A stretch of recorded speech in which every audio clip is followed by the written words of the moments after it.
Hello YouTube and welcome back to the channel here today. Today we're going to be tackling episodes 6 and 7 of Mobile Suit Gundam, The Witch from Mercury. Very excited to be continuing our journey here with another couple of episodes.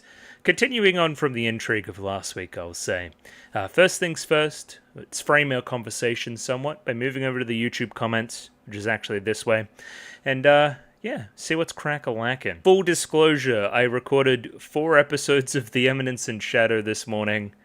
A little bit on the tighter side. Maybe I'll keep it a little bit more low-key. We'll see. I've had caffeine. We'll see. Something may happen. Either way, starting here with Bamps. Choo-choo, she doesn't sound like a mouse, in reference to Choo-choo and the whole Utena reference of it all, I guess. That's because she hits like a train. The thud on those punches was immense, for sure. I mean, I was already predisposed to like her based on character design alone, but yeah, she punches people, and seems like she's got a bit of a chip on her shoulder about it. Spunky.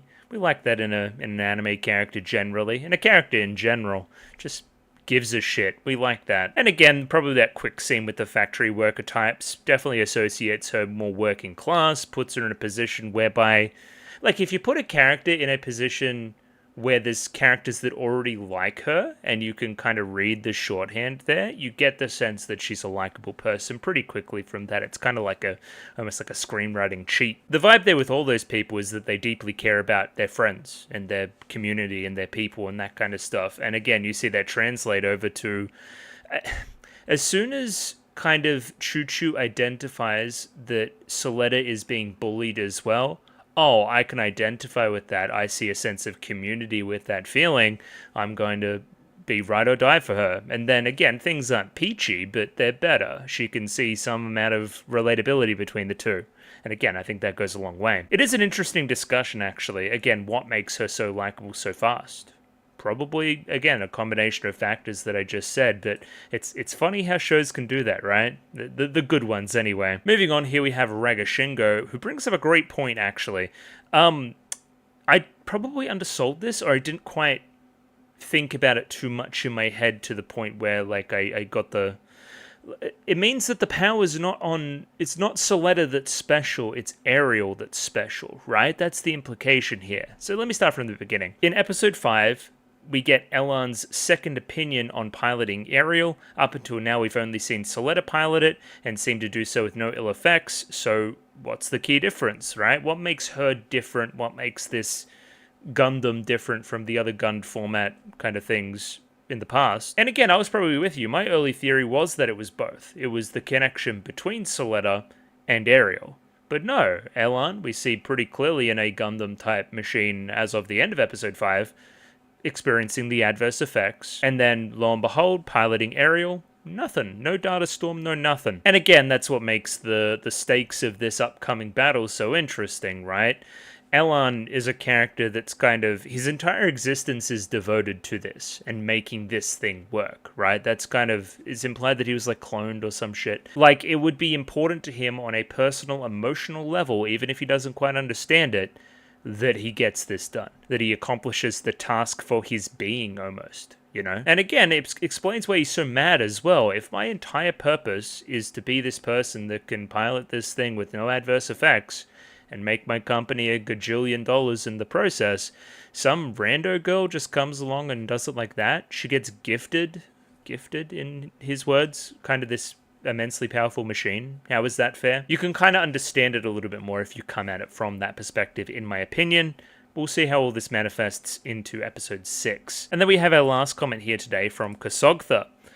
Not quite as long as the Symphogear stuff used to get, but it's only early days yet. Where, yeah, we get really into the nitty-gritty on the mech stuff in a way that is kind of going over my head, if I'm honest. Or I guess less the mech stuff and more of some of the kind of etymology of the names of things, I guess, which is interesting. Yeah, this stuff specifically attaching it to the Heingra, which participated in the Vanidus incident, Old, Death, and Great Home Ruler.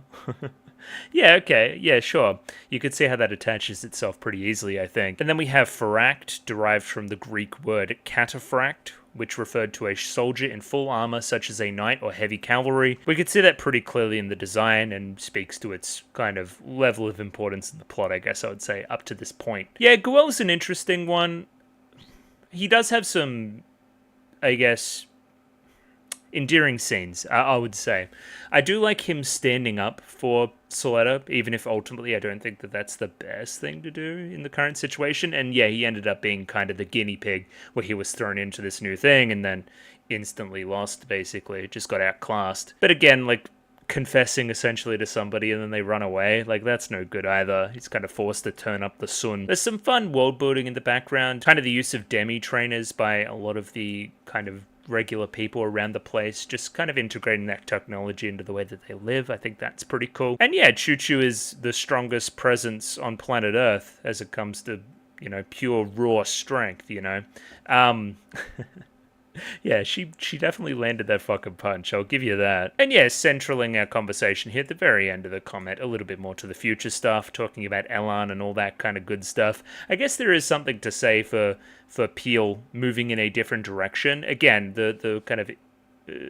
what's the premise behind banning the gun technology and all that kind of stuff was an ethical concern, but you're allowing other people within your corporation, technically, to work on, like, enhanced humans or something. Enhanced people is what we call them. Like, isn't that an ethical concern as well? All I'm trying to say is that Elan might not be the first of his kind. Is he iterative? Have we been just going about our business like that? It's hard to say. And yes, static sand is apparently somewhat of a real thing. Again, it's not going to kill me here and now, but if I was like a space dude, it would probably be something I would be concerned about, at least a little bit, I think. We'll leave the YouTube comments there for today. I'll shout out those patrons and we'll set the scene a little bit, I guess. So again, for the people that are unaware, I have a Patreon. It is linked in the description below. You can get episodes 1 week early if you wanna. Discord and all that kind of stuff. It comes with perks. You should read up on it if you think it's something that may interest you. It interested many people, such as Mickey Babbers, Strauss++, Bananarama Hamadamasama, Bobbin, Shoba Ruby, Dapper Dwarf, Dolmobot, Ed, Fancy Question Mark, Ferdinand Hernando, Fleur Nightingale, Fruit, Fusel, Gloriana Tenebrae, Glyke, Greybeard, Gus N, Hans Peter, Ika, Inzuchi, Yako Yavanen, Jacob R, Joran, Kasogtha, Kelvin, Clem, Nosta, Lick H, Lou, Marsh, Master Detective, Mistake Chen, Molly Weinberger, Mr. Maniacs, Nico Lane, Parnick, Pencil Sharp 333, Ragashingo, Ronlad BNK, Saint Lily, Sal, Sam1373, Skeleton, Warb Without a Net, Yuankai Shu, Yuki Ali, Zach, Akamancer, Binshi, Voodoo Chili, Funny Fat Guy, and Ice. Thank you to everybody for giving me money. I enjoy the money. What were we up to in the plot? That's a great question. Probably the most pertinent thing would be this upcoming battle between Elan and Soletta over Ariel. Ariel is the prize. So I'm thinking a duel will occur.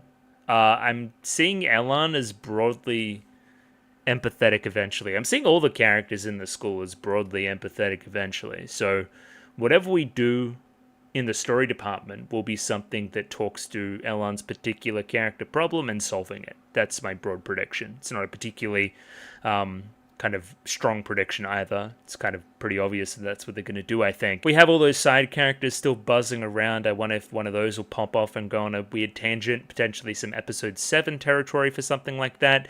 We must also remember the other side of the narrative, the Prospera stuff. Prospera has met up with her Kohai, right? From they used to work together, I think, is the implication. She's kind of gone off and done her stuff this side, and kind of this other lady's gone off and did her thing with Peel. It'll be interesting to have a conversation then and see where they ethically fall on things. Are they going to be a help or a hindrance, I guess, going forward? Do they want the same things we want even?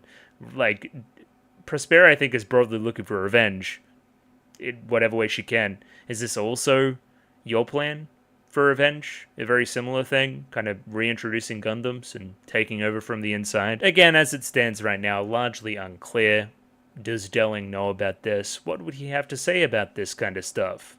It's, again, Yet to be seen, really. Yeah, with all that said, I think diving into episode 6 would be the best result here. So let's do that. Rightio, I have episode 6 up there ready to go. 24 minutes and 8 seconds, and I've got a concerned lady on my screen, which is very cool. We love to see it. Yeah, there'll be a picture-in-picture version in the description below. I'm using the Judas stuff. Should be very similar to the official subs, I think. And yeah, I'm just going to jump right in. Rightio? 3, 2, 1, go. Senpai.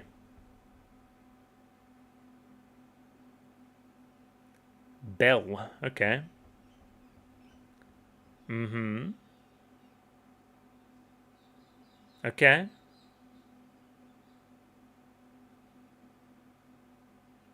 Mm-hmm.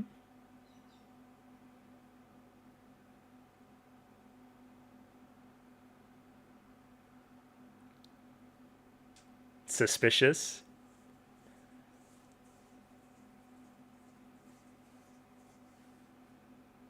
Yeah. Una reverse. Yeah, okay. That was a really interesting scene. I didn't think that you would be the one that's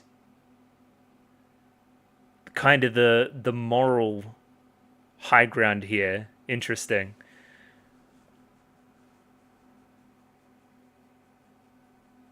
Now that I hear it, it definitely is Yuri from Penguindrum, for sure.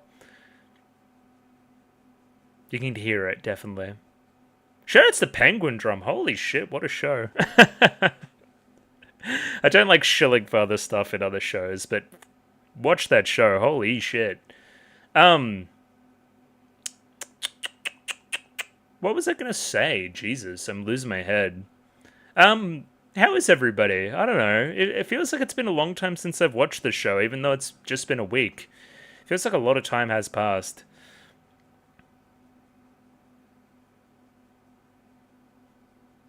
I'm wondering if there's going to be a stronger Miorine kind of connection in with this current arc going on with Elan, right? Right now we're just kind of playing her jealousy, I guess you would say, for jokes. Is she going to have a stronger emotional impact on things? Again, she's one to close off, or at least has been thus far in the plot, so, like... it'd be one to watch, I guess.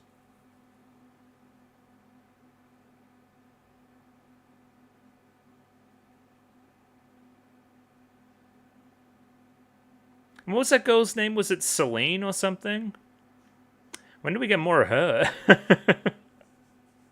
Cecilia? That's it. Something like that. With an S.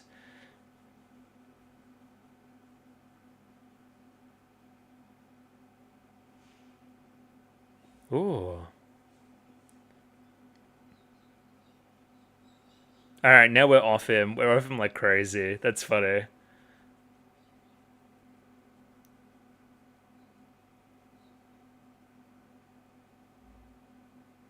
You're too naive, not like me, who's jaded.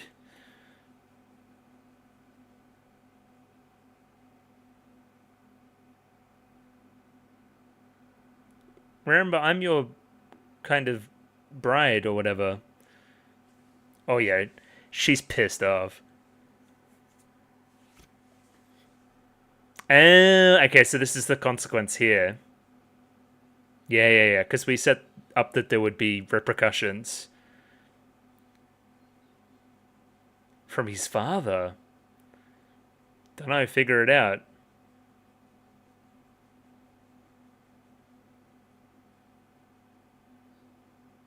Damn. The father couldn't even do it himself. He got his, like, assistant to do it. Okay, punished Guel. A gloomy song, you say?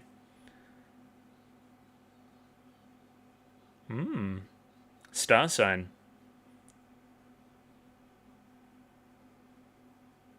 Wait, airspace?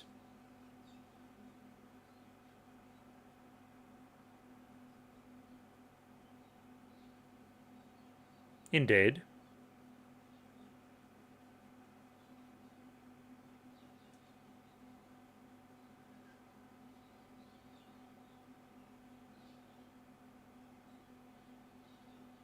Tell me your birthday.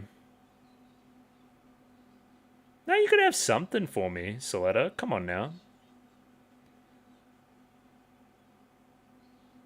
I didn't mean to. Her hair's funny.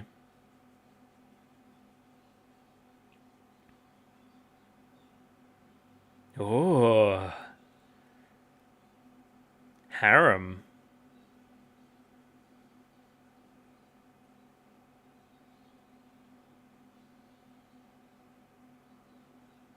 Okay, so they've got like the home ground advantage too.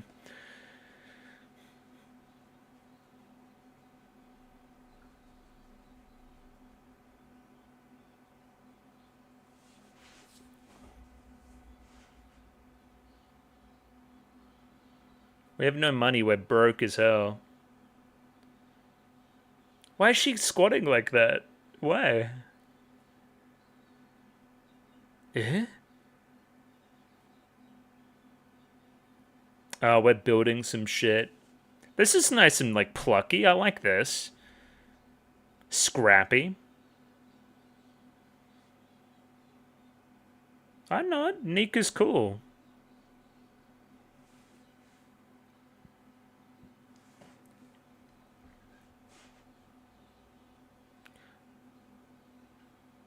Well, Soletta, you haven't put anything at stake. Why don't you, just say, give me $1 billion or something?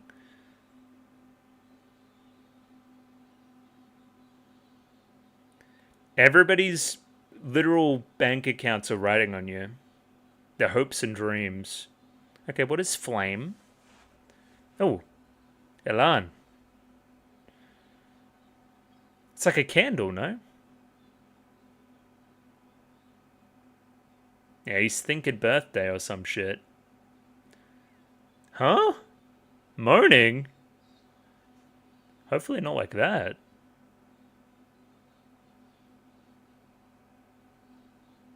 Ooh, okay, interesting. Who the fuck are you?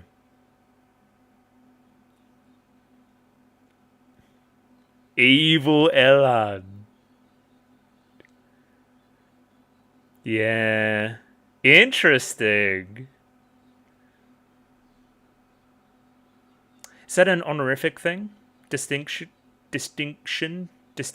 them?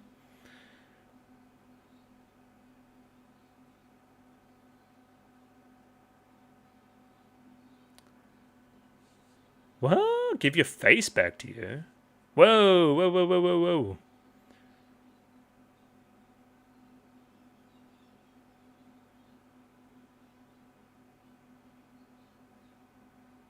Is that a didgeridoo? Okay, so there's more to this, like, this Elan. Okay. Damn, they were kind of holding out.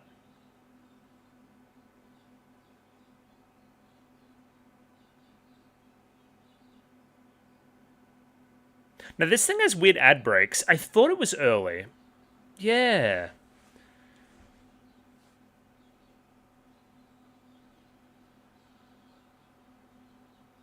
Hey.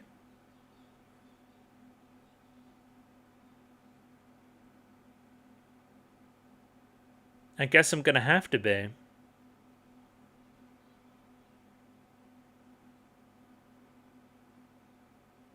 Well, there was a nugget of truth in there, I think.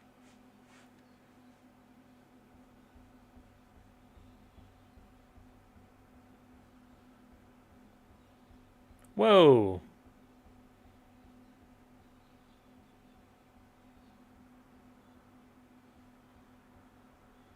Get a room, you two.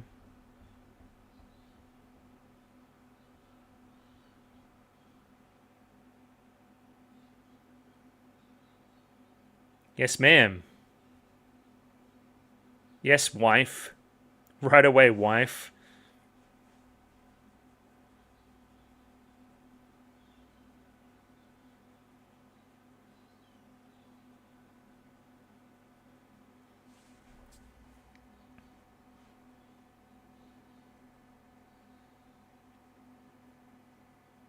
I'd like to see Soletta's naivete rewarded. She assumes the best in people, which is admirable, I think, especially in a setting that's so very cynical.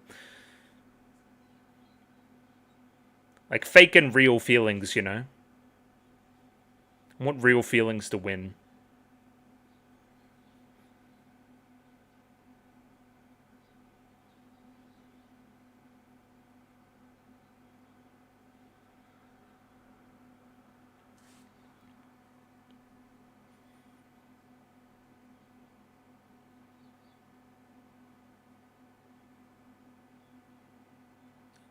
I'll never know what that says.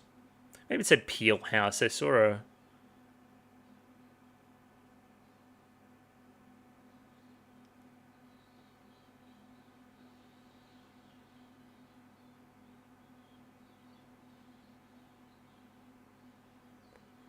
Everyone's like, what the fuck's going on? I'm trying to sleep, so you're kind of annoying me right now. He'll come out. Trust the process.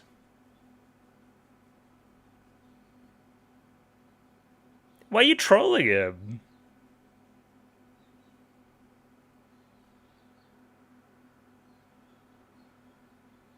Oh, she kind of hit that shit. Where's dear Ellen? Like that. Oh, got his ass. But you clearly do. I've seen your mind memory.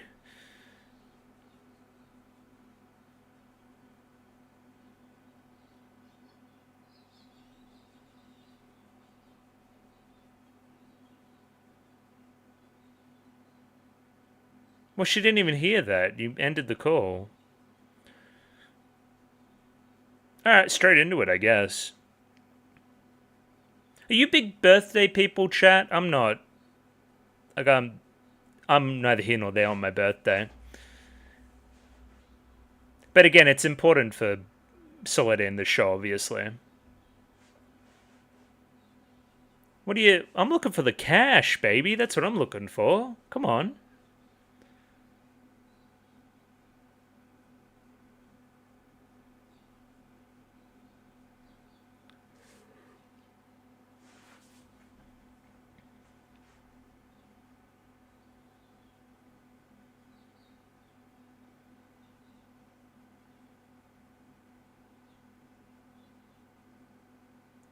Suleta.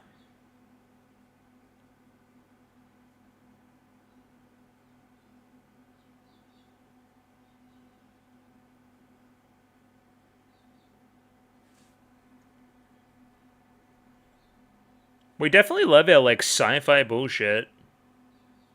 This is a cool setting, though. Really cool.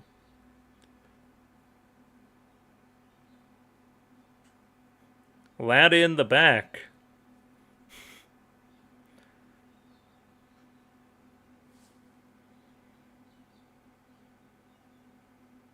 Yes. Whatever you said, yes. I agree.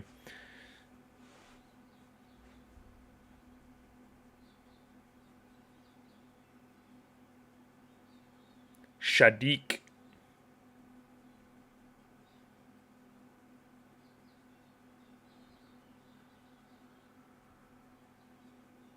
I have. Okay, I'm interested. Oh.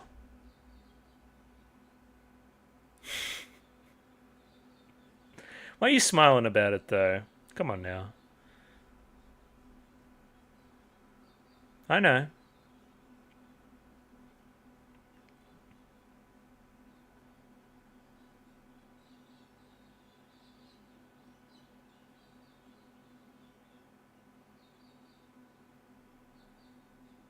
These do really feel so much like, rose duels. They really do.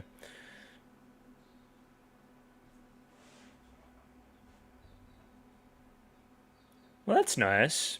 But we got like 7 minutes of this episode to like fuck around with.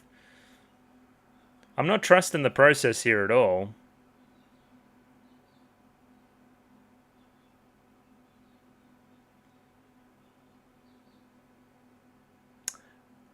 I didn't recognize the voice. I definitely know who that is. Yeah, for sure. Okay, I'll need to look that up. Get a name. I've heard this voice. He's in like everything.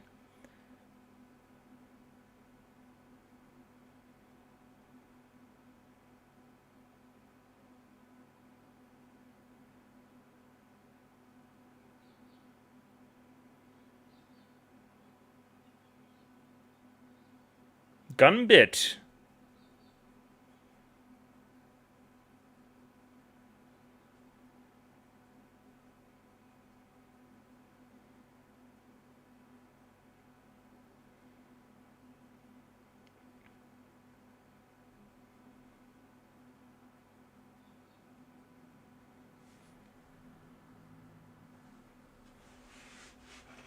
I don't want to be tortured to death.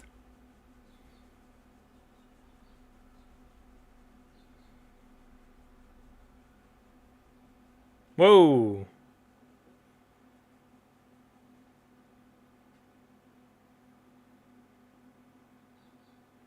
Just dodge. Yeah, this fight's pretty cool.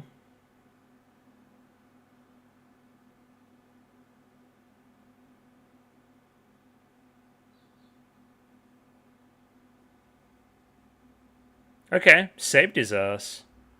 No gunbit left behind. Ohana means family. He's just on his iPad in the woods.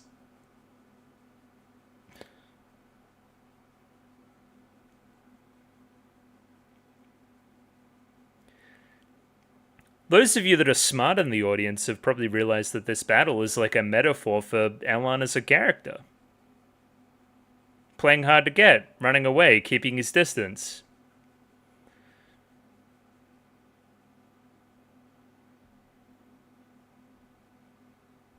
Show really is slick with the animation. Looks cool.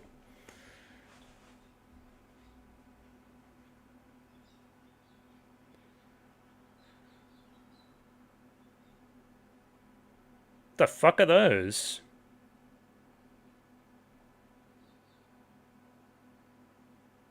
The border lights. Okay, now he's pushing himself too hard. Settle down. I guess it is kind of a war of attrition with him, right? Because if he just has to stay locked in long enough, then he just fucking dies.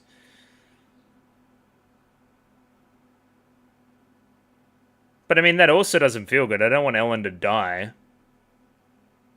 Well, that's no good. Winston?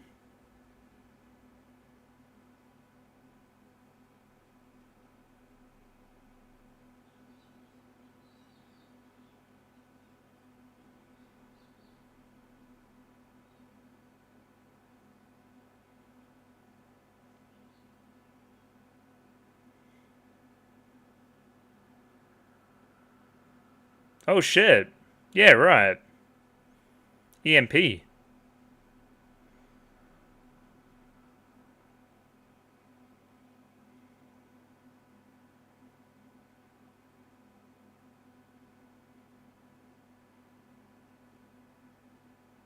What the fuck? Oh shit. What is happening?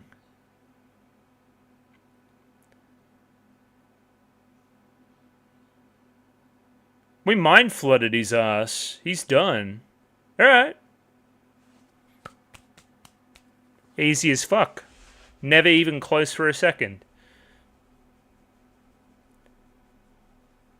Did you record that, bull friend?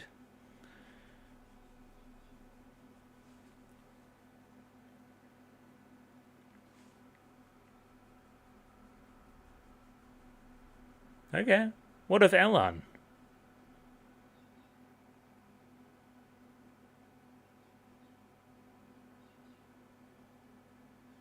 Is this cunt dead, or is he okay?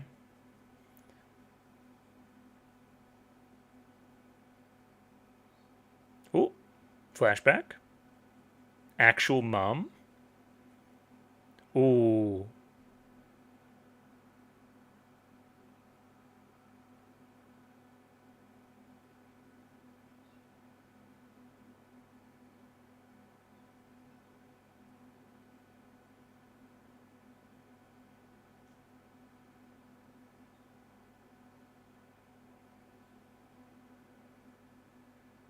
It's the music, dude.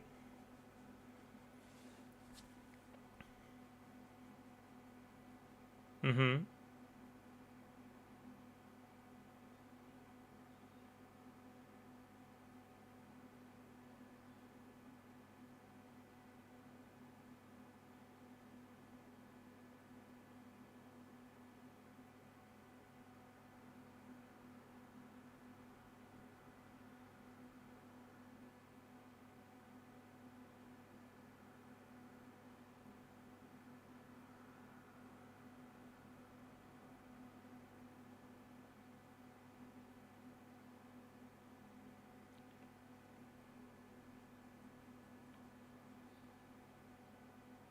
Just a little bit. Big, you know, big classic sci-fi polycule. Why not? That was gorgeous. I liked that last scene a lot, implying that that was the ending. Oh no, how embarrassing. Oh, hang on.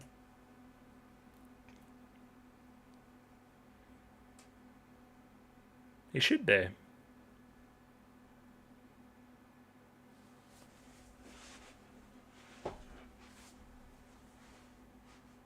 Okay, Mom. uh,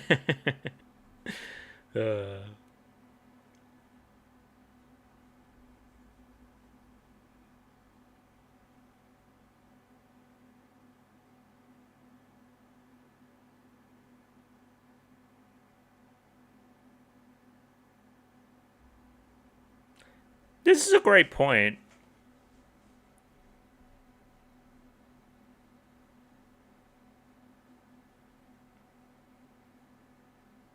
Are they really gonna kill his ass? No, Ellen's gonna get cooked.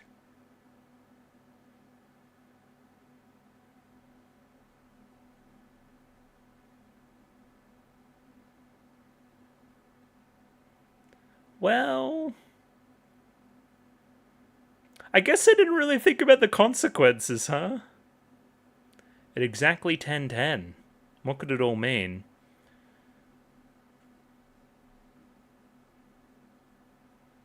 Damn, he's late. Nah, he's getting incinerated. They cooked his ass. No! Alright, that's no good. Um I didn't yeah, dark. That caught me off guard. I was expecting a happy ending.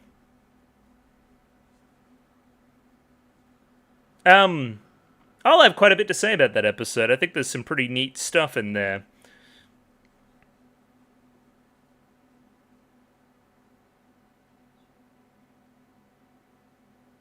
So the implication is that he had like a different face, and also from the background was lower class socioeconomically.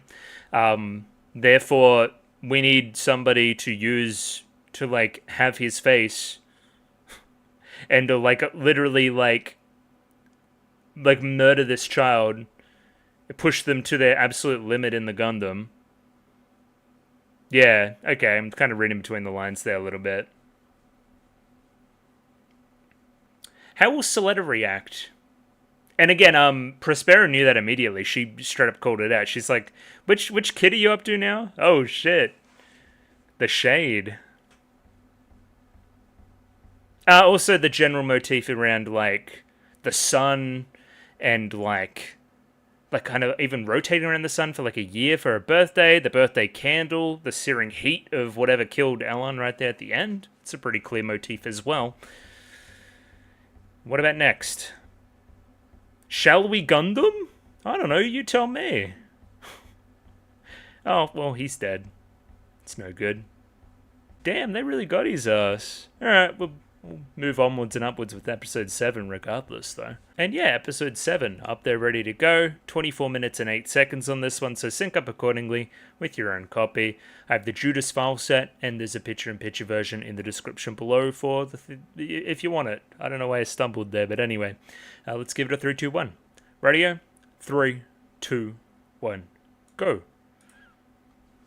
Mm-hmm. Yeah? Faract? Oh. Okay. Are you guys powerful enough that you guys can pull that kind of thing off? We're gonna kill you all, I think. Whoa, what's your plan?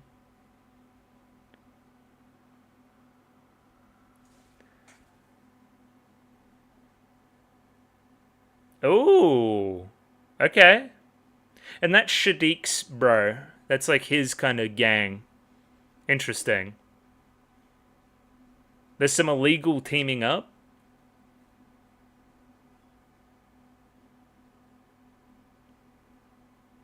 What do you mean what Delling has up his sleeve? What do you... In what regard? I don't understand. But that's okay.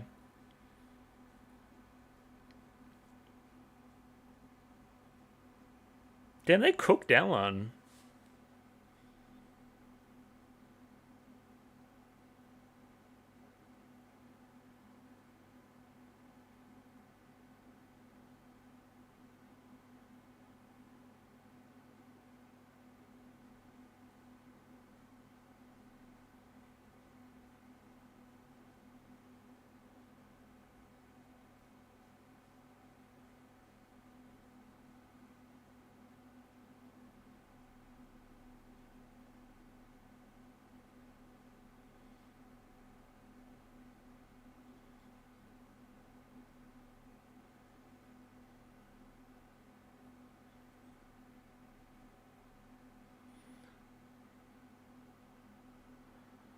Also, that Belle character kind of calling out Prospera on her shit. Saying, like, what are you up to? And then we just, like, Una reversed and said that you're a unethical freak.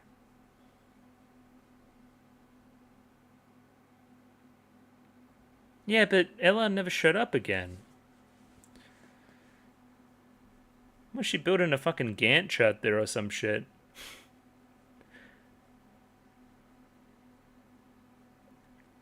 Nope.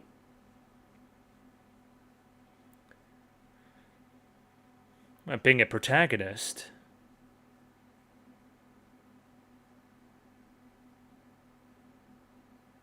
Earth. Yep.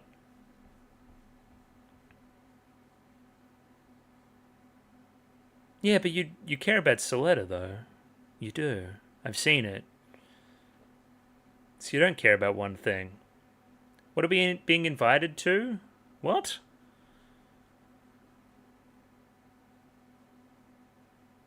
Party? Hopefully it's not like that Utena party in like episode 3 or whatever. That shit sucked.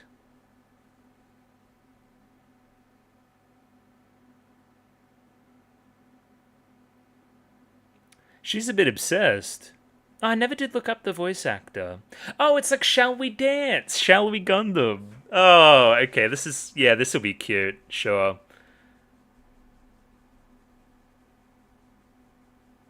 Oh, they've got little, like... Oh, let's go!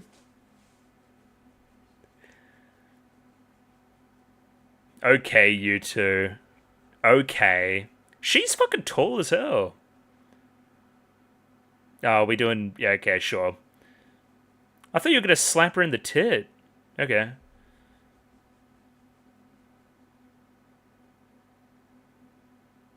Alright, I want to see everybody else dressed up.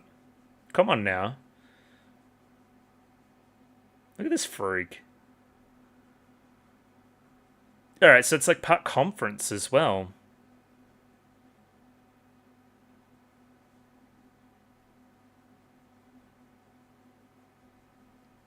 The birth of a business.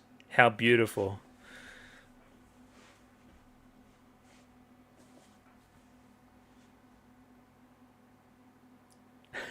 This is so fucked.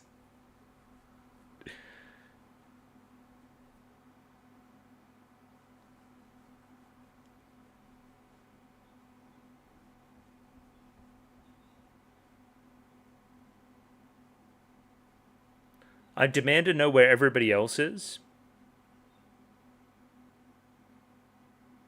Interesting. Huh. Oh, this is... Ooh.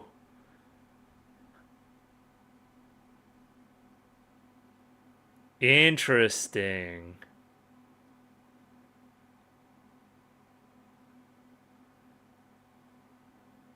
Because we're hot. That's why. Yeah, this Elon shit's gonna break her heart. Ooh, my left ear. Let's go. Miorine's short as hell.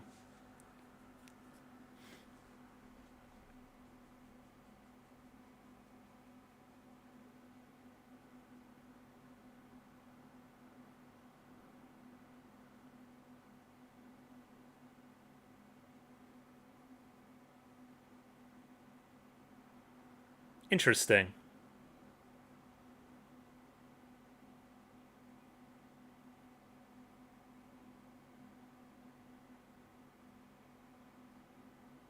What?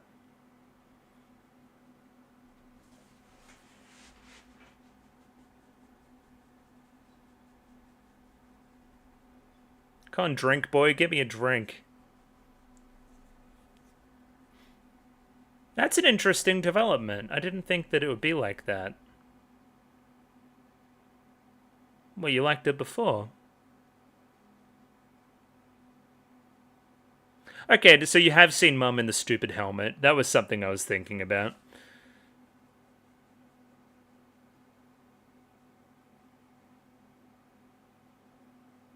Godoy? Acting like you don't know. Come on now.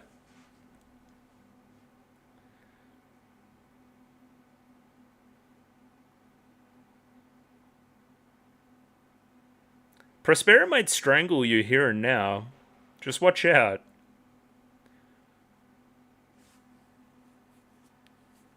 Ooh.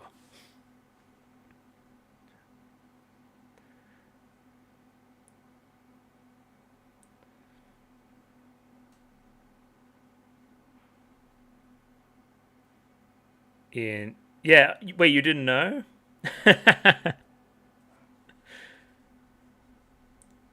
Suspicious.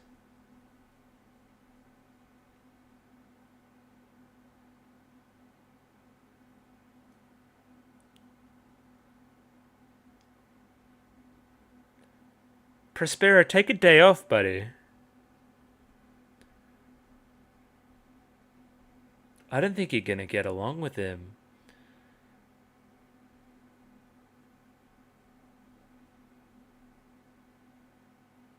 Go on. 21 years ago?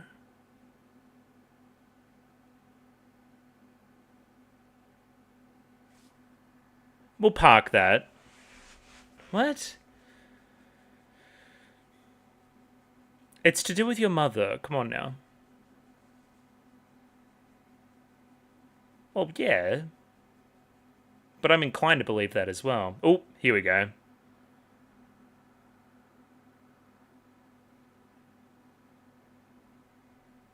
Okay.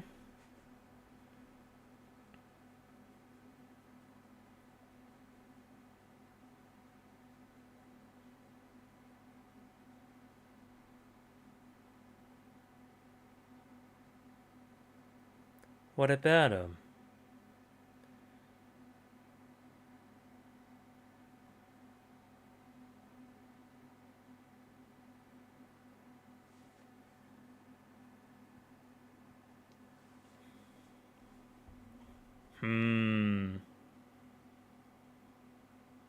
What's your angle, Prospero?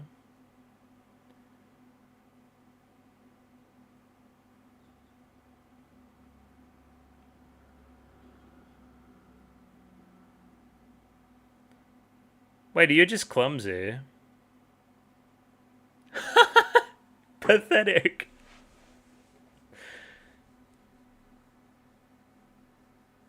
What's this scheme?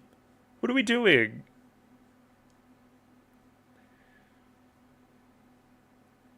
Oh, evil Elan. Sounds different too. Okay, Delling's here.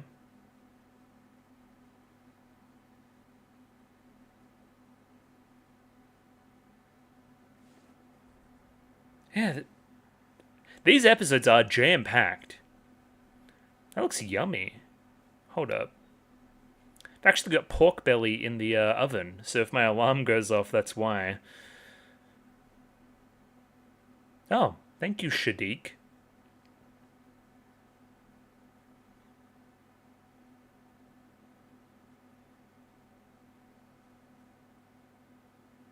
What? What is this? Go investigate, person.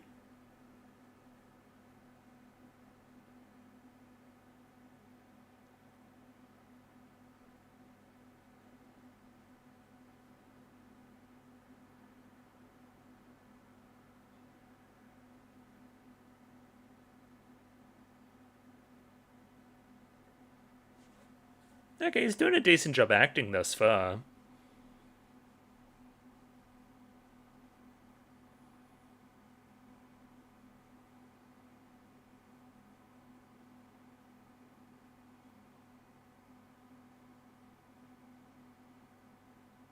Once they get the new clone in there or whatever, right? Not clone, but you know, enhanced person.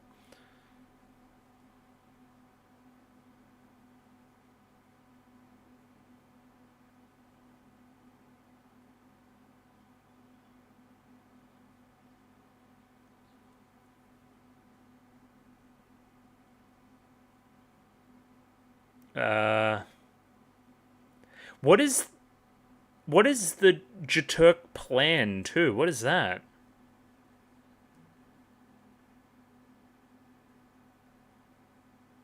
Okay. 4 CEOs.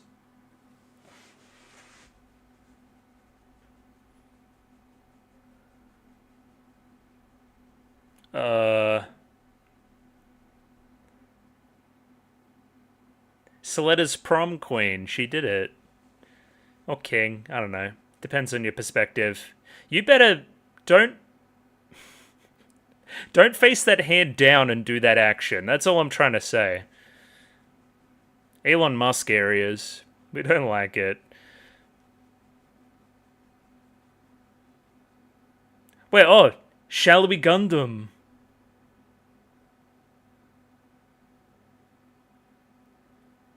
She public speaks like me. Terribly.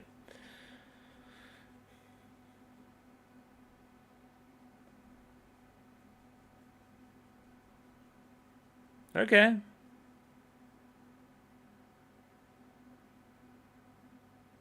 Push her off.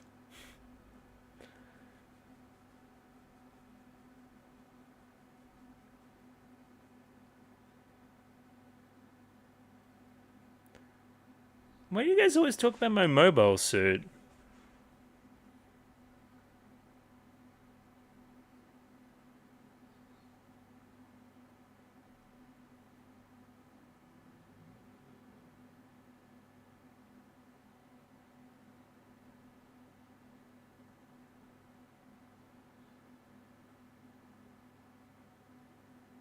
What do you mean by that?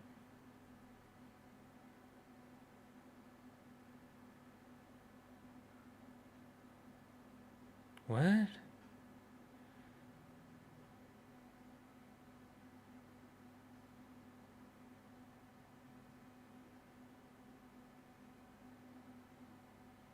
I didn't remember this at all. Ah!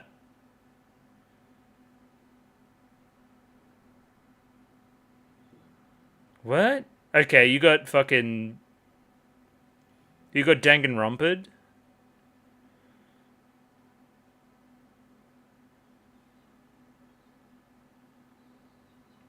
These platforms are hilarious.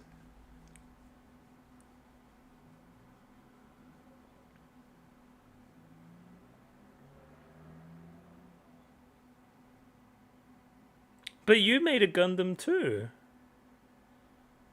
Or did we address that? Anyway, whatever.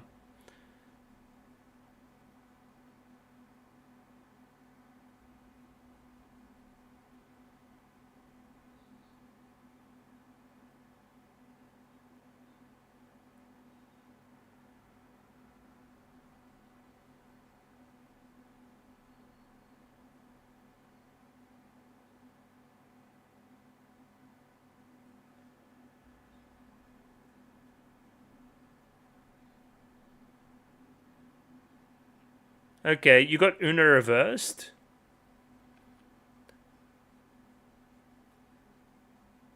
Okay.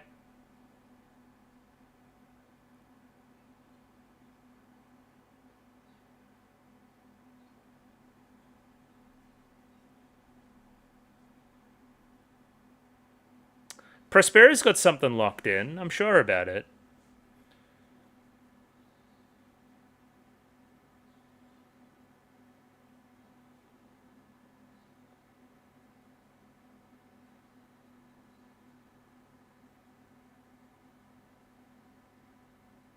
How are we gonna win here? Miorine? No, maybe not.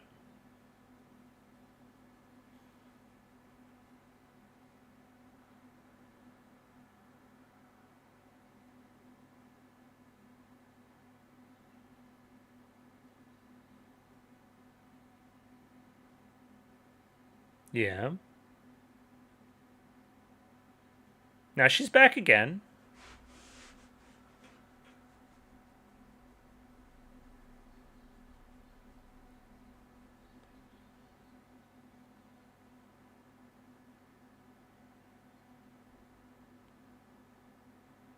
Oh.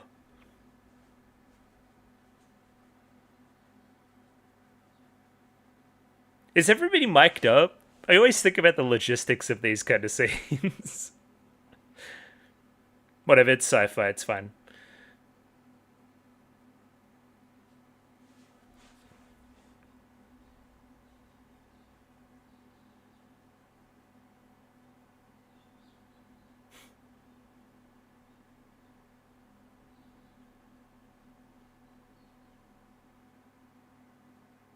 I guess she's businessing out.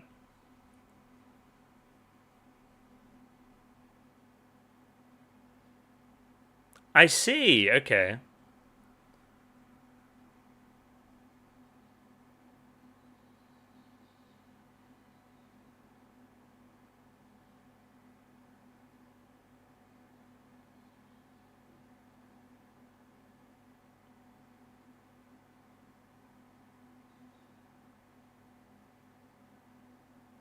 Ah, funny.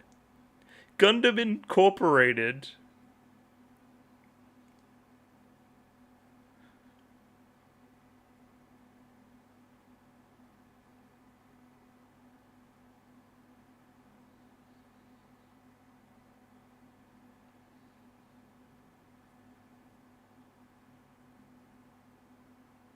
Damn, risk-free?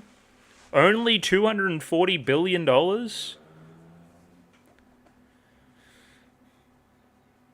Give me money. Now.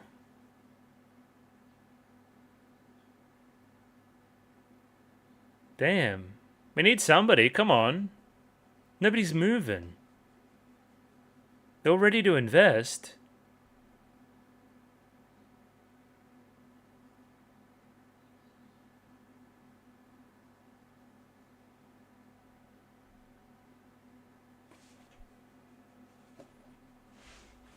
Damn.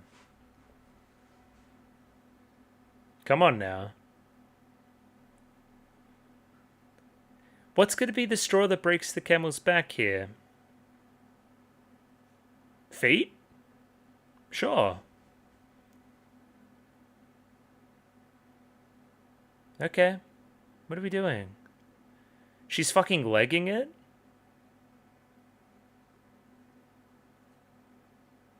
What?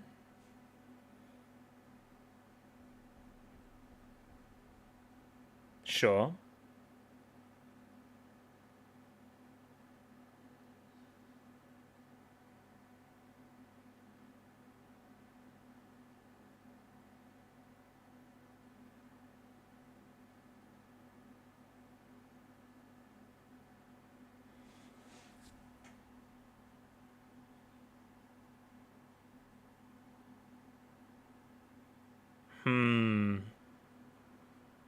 Interesting gambit.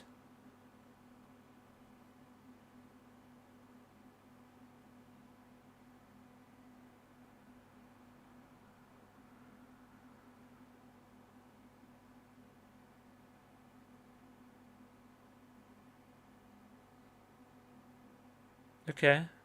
But what does any of that mean? Oh, okay. Thanks. Only 3%? Fucking cheap. Come on now. And now everyone's following suit. Gotcha. Well, it helps when you get the CEO fucking on side or whatever.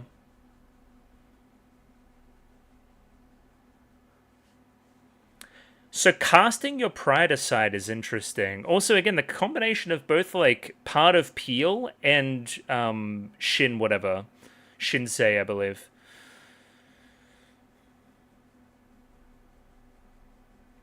Yeah, that's an interesting one from Delling. Why? Is it to get closer to his daughter or something to that effect? Alright, get fucking... Yeah. Easy, never in doubt.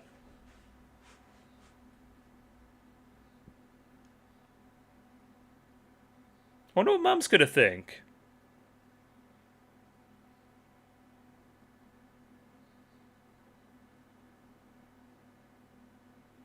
Okay, I've mind flooded you into funding a business for my daughter.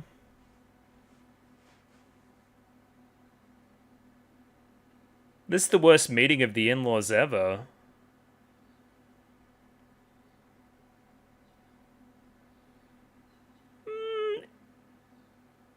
Interesting question. Yeah, there you go.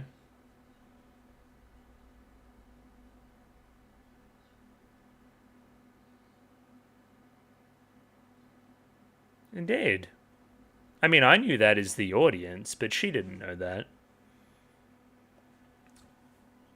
What does that mean for Soletta? Why would she care if it was a Gundam or not? I guess Gundams are illegal, so she's like, oh shit, that's bad.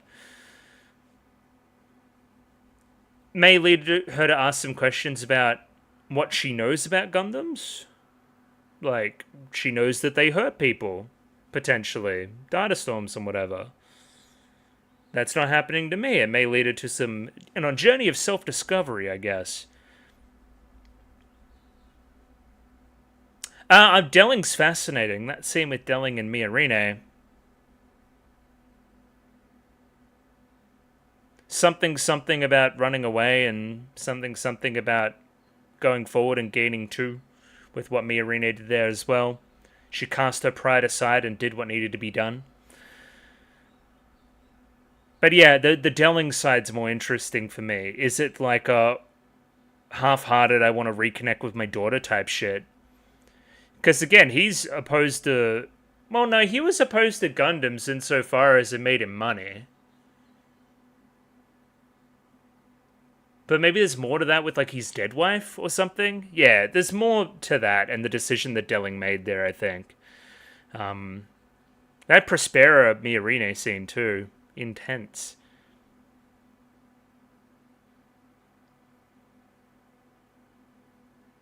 Their choice. Whatever you say next episode. Cool. And yeah, let's roll straight into some analysis on those two episodes, shall we? Why not? Rightio, that was 2 more episodes of Mobile Suit Gundam The Witch from Mercury. This show's fucking kind of good, I think. Definitely, yeah, 2 very heavy on the intrigue type episodes, overall important type episodes, I would say, to the point where I don't even want to preface anything. I think, again, there's some Utena references later on that I want to get to, but other than that, I just want to dive back in and see what I can see and all that kind of stuff without much preamble. I think I'm going to have my work cut out for me here. The only thing I did want to do first was go into some Natsuki Hanae stuff. So again, this is Elan, if I control F. Elan. Yeah, he's there. Spoilers, he's in the 2nd season, I guess, as well. But this guy's in fucking everything. I know him as Tanjiro. He's just... that's the Tanjiro voice. It was very funny how I only really picked it up after he kind of raised his voice. Because normally Elan, very early in the show, he's very low and very calm and very collected and stuff. And only upon episode 6 he gets pushed a little bit more. That's when I start to pick up some of those kind of telltale yells for this particular voice actor. Even recently Dandadan. Ken Takakura, of course. Wait, he plays 9S? Hang on. I guess I'm used to the dub. Weird. Yeah, lots of good stuff here. Again, obviously a very good, like, voice actor. Very prolific, I would say. I'm not a fan of his Tanjiro stuff. I think it gets a little bit long in the tooth, all the yelling and such. But he's got range, I'll say. He's got range. Oh, yeah, for sure. Yeah, let's dive back in here. We'll start again at episode 6. So we start here with a quick scene between Belle and Prospera. Belle is kind of surprised that Prospera, or Elnora, is still alive, and immediately clocks what she's doing at the moment and standing out and all this extra stuff as a plea for revenge, which again is broadly what I think is going on as well, and immediately calls her out for it. Hey, this isn't morally correct to do. Why are you plotting revenge on Delling? Shouldn't you, live and let live and all that kind of stuff? Even then, the dialogue referencing a certain devil's luck that you've pulled upon to be alive even now. Essentially here, Prospera claps back and says, what you're doing isn't exactly ethical either. So, this was even here. So this gets referenced later as well. I really want to talk about this. What do you mean 21-year-old? Alright. What's happening? Where am I? Soletta isn't 21, and she was 4 at the time of the incident. What gives? What fucking gives?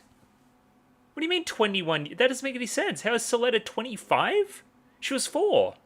She's not 25. What do you mean? Unless this... Hang on, let me listen to the dialogue. Is this a miss-sub twice? Nijuichi. No, 21. Whoa. Anyway, the point... the point I want to get to is that she claps back on an ethical concern. That Gundam pilot, how many have there been? Again, essentially accusing them of going through a set of clones. Well, I keep calling them clones. It's like... I've taken your face off. Like that kind of idea, I guess. Yeah, like... We're doing like a face-off thing where we copy Elan's face and put it on disposable people to use them in his place, i.e. that way we can test the Gundam and its negative effects on, people that don't matter, like Elan, right? While having the guise that he is still this perfect person that is able to continually pilot this thing. Like, does that make any sense? We're using multiple people, like literally their like essence as people up to prove that Elan is different. It's definitely, it's morally reprehensible if I'm honest. Yeah. We're 40 seconds in. There's so much intrigue. Oh my god. Yo, and then even here in the dialogue, we knew that there was a witch at Peel, and we smoked her out. Yo, we slimed her ass. Oh shit. No, that's crazy. How did you know that? And then, so this is all part of the plan. This is like Keikakudori type shit. Yeah, okay.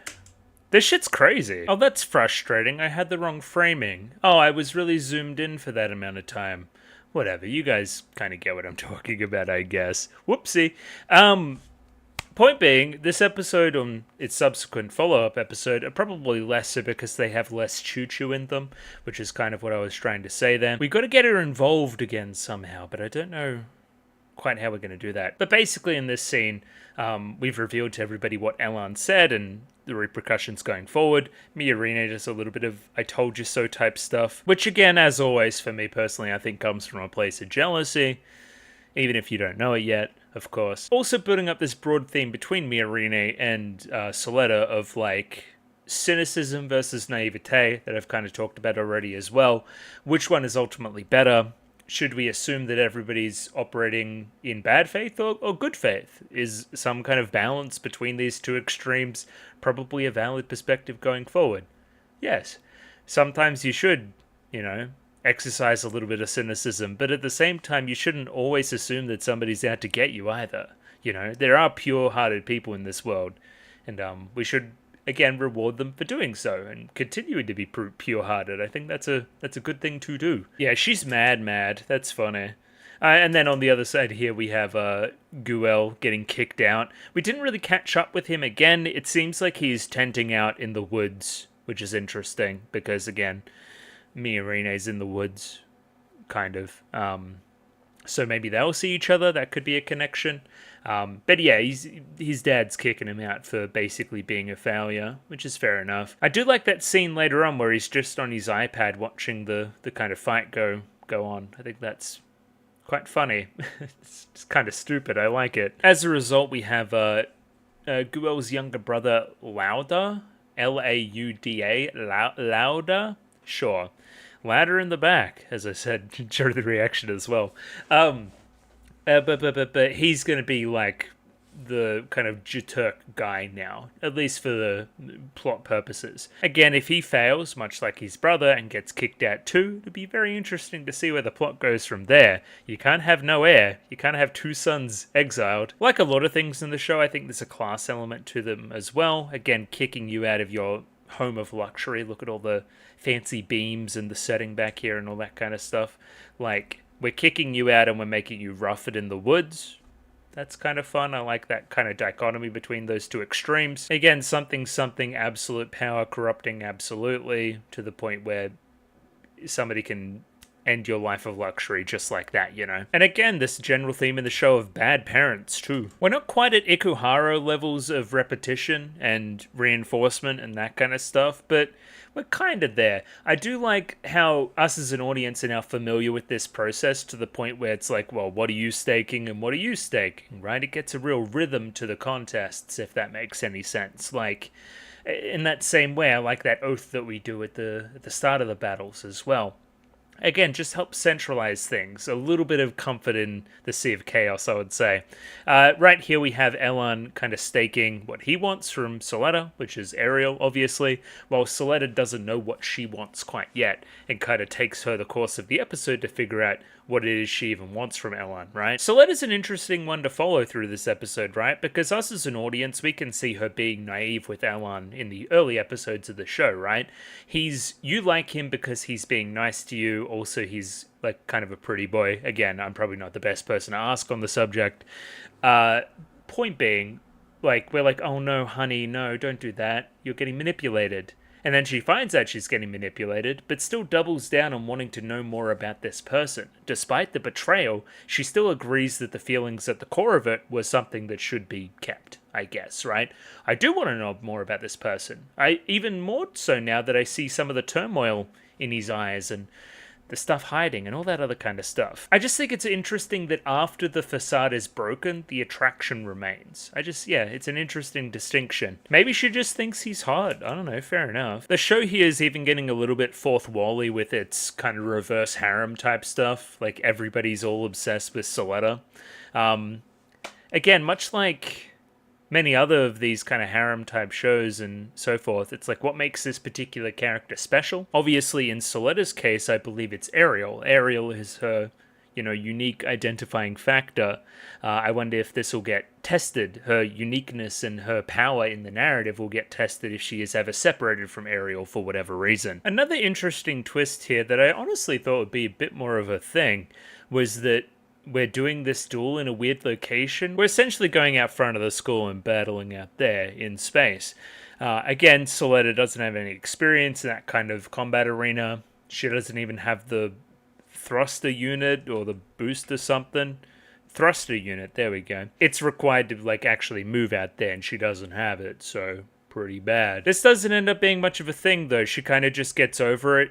I don't think she shows many signs of being inexperienced with the technology either. It's just, again, I think it's just more of a chance to have a cool setting for the battle, not just always be set in that same kind of arena, which is, again, appreciated. I like that. A little bit of this is also Nika's time to shine. She's a little bit of a character that's getting sidelined a little bit, I think. She is interesting. There's an intriguing scene with her and Shadiq next episode, which was weird. A lot of interesting scenes with Shadiq, actually, but that's neither here nor there. I would like to see more from her, is my point. I think, again, she's being kind of touted as one of the major side characters. I want to see what's going on there, I guess. Really, really strong scene as we transition out of that and get reintroduced to Elan, right? He's closing his eyes right now. He's currently feeling the effects of the data storms and whatever else, right? It's like literally hurting him, almost like burning his skin, And at that same time, he's seeing the candle. One candle on a cake, as we learn later in the episode, from one of his birthdays at a very young age. I did at one point have somebody that cared about me to the point where I had a birthday and I had a cake and all that kind of stuff. Again, I just think in general, like the combination of this birthday candle along with the setting of the fight and the kind of big thruster of the school out there and the the sun in the sky and all that other kind of stuff. Or sun in space, I guess I should say. And then, of course, the big kind of fire that he dies from at the very end of the episode too. Like, I think that's just a strong premise to build like a character struggle around. It's just really good. Like, it's almost like this suppressed memory, maybe on account of him. I think it's implied he changed his face or whatever. Of his previous life, of the person he actually was before getting involved in this stuff, right? And it just kind of coming to him in these moments of closing his eyes, Soletta being the one to kind of eke that information out of him. I just think all that's very interesting and beautiful and stuff. I really do. I like it. I should really start reading the dialogue for this show as well. There was an implication here that this battle would have been Elan's last regardless, right? What is it that they say, of course? It's that kind of flames and even stars burn brightest before they go out. It's an interesting one as well, along with our little fire metaphor. Very, very cool. Even fire is this very primitive type of force, like the first humans conquered fire and the use of fire, and that helped in their evolution, as Elan is an evolution in the next step of his iteration as well. And again, all this kind of stuff about becoming human for him and what that means. Like, he was human before. I think the implication is that we took his face off. I think. He was human before, but him discovering or rediscovering his humanity as part of this process too. So again, when he is killed at the end of the episode, it's not like he had a full life ahead of him either. So it dampens the blow a little bit, I guess. This is why costuming is really important, chat. What do we see Elan with over here? He's in like a robe, something like that. Again, test subject, patient, about to die, that kind of stuff. And in walks fucking Mr. Smug Pants over here in his full fucking suit. It's clear to see who the bad guy is. It's the corporate guy every single time in this show thus far, right? Like, it just is. Also, some really fun voice acting. Obviously, they have the same voice. Just being able to, like, turn up the evil in this persona. It's actually a role with quite a bit of range, which I think is very interesting. Yeah, I like that. So here's the thing as well. They keep telling Elan this, right? You'll get your face back to you if you get us the bride, right? So, again, I can, like, reattain my humanity almost and what I used to be, and some portion of that deep in my subconscious, if I am to be victorious against Soletta. But ultimately, yeah, again, he suffers the consequences there. He can't quite hold back against the data storms and whatever else, so isn't able to quite do so as well. But again, I think that Peel as a company, based on everything that I know about them now, wouldn't be the type of business to then give you your face back and give you your old life back as a result. I think we're going to burn you into the ground regardless, right? Burn you at both ends. You're disposable. We can use you as much as we like. One of the last kind of lines of that scene is Elan saying that, again, even before the mobile suit and before I had to pilot this Gundam, pilot Faract or whatever it's called, I was already cursed. Now, what is that? Cursed into, like, poverty? Cursed by my fate? Penguindrum areas? Cursed by, again, the kind of circumstances I was born into, as opposed to you, real Elan, right? Who was this rich boy, right? I was cursed from birth to be this way? Do I need to continuously be cursed forever? Or can we change society somewhat to remedy things? Either way, out of that scene, we have Soletta practicing with the new thruster unit, of course, when Nika kind of picks her brain about if she's going to be ready to fight Elan tomorrow, right? Soletta laments her own naivete and calls herself dumb for believing his lies and all that other kind of stuff. And this is where I really like Mia Rene and her input. Exactly, it was dumb. In fact, Ellen's right about you. You really are annoying. But that's just how you are. You annoy me by meddling in my affairs and act on your own without listening to me. Move forward, gain 2, right? Again, basically in Mia Rene's special way, telling her to pick herself back up and try again. Despite you kind of kicking yourself for being the way you are and being manipulated by Elan, that's also part of the reason why I really enjoy your presence. Again, I've gone into it, but you're very much the opposite end, and potentially need to move more towards Soletta's side of the equation as we go forward, just from kind of a personality perspective. I would call it kind of a tough love kind of scene, I guess, from Mia Rene, right? Get up, dust yourself off, and get back in there. You're my groom, remember? Go forth and represent me, you know, appropriately. And yeah, this show's kind of glorious with this kind of stuff too, like other side characters reading between the lines of your tsundere. Just like you smiling. Oh, they're so in love. That's so great. Yeah. Like more of this from Nika, please. Just, yeah.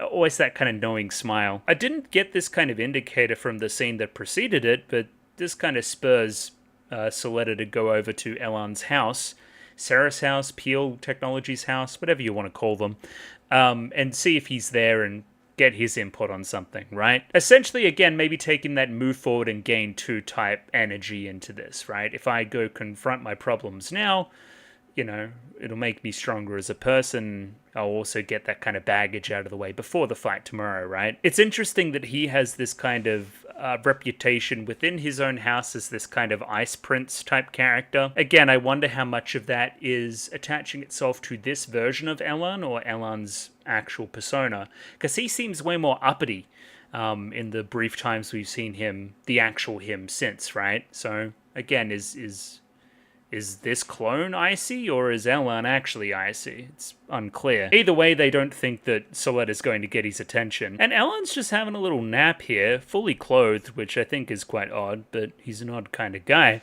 And Soletta's over the loudspeaker, just like literally talking to him and him alone. I guess there was an element of embarrassment from Soletta for her feelings for Elan, right?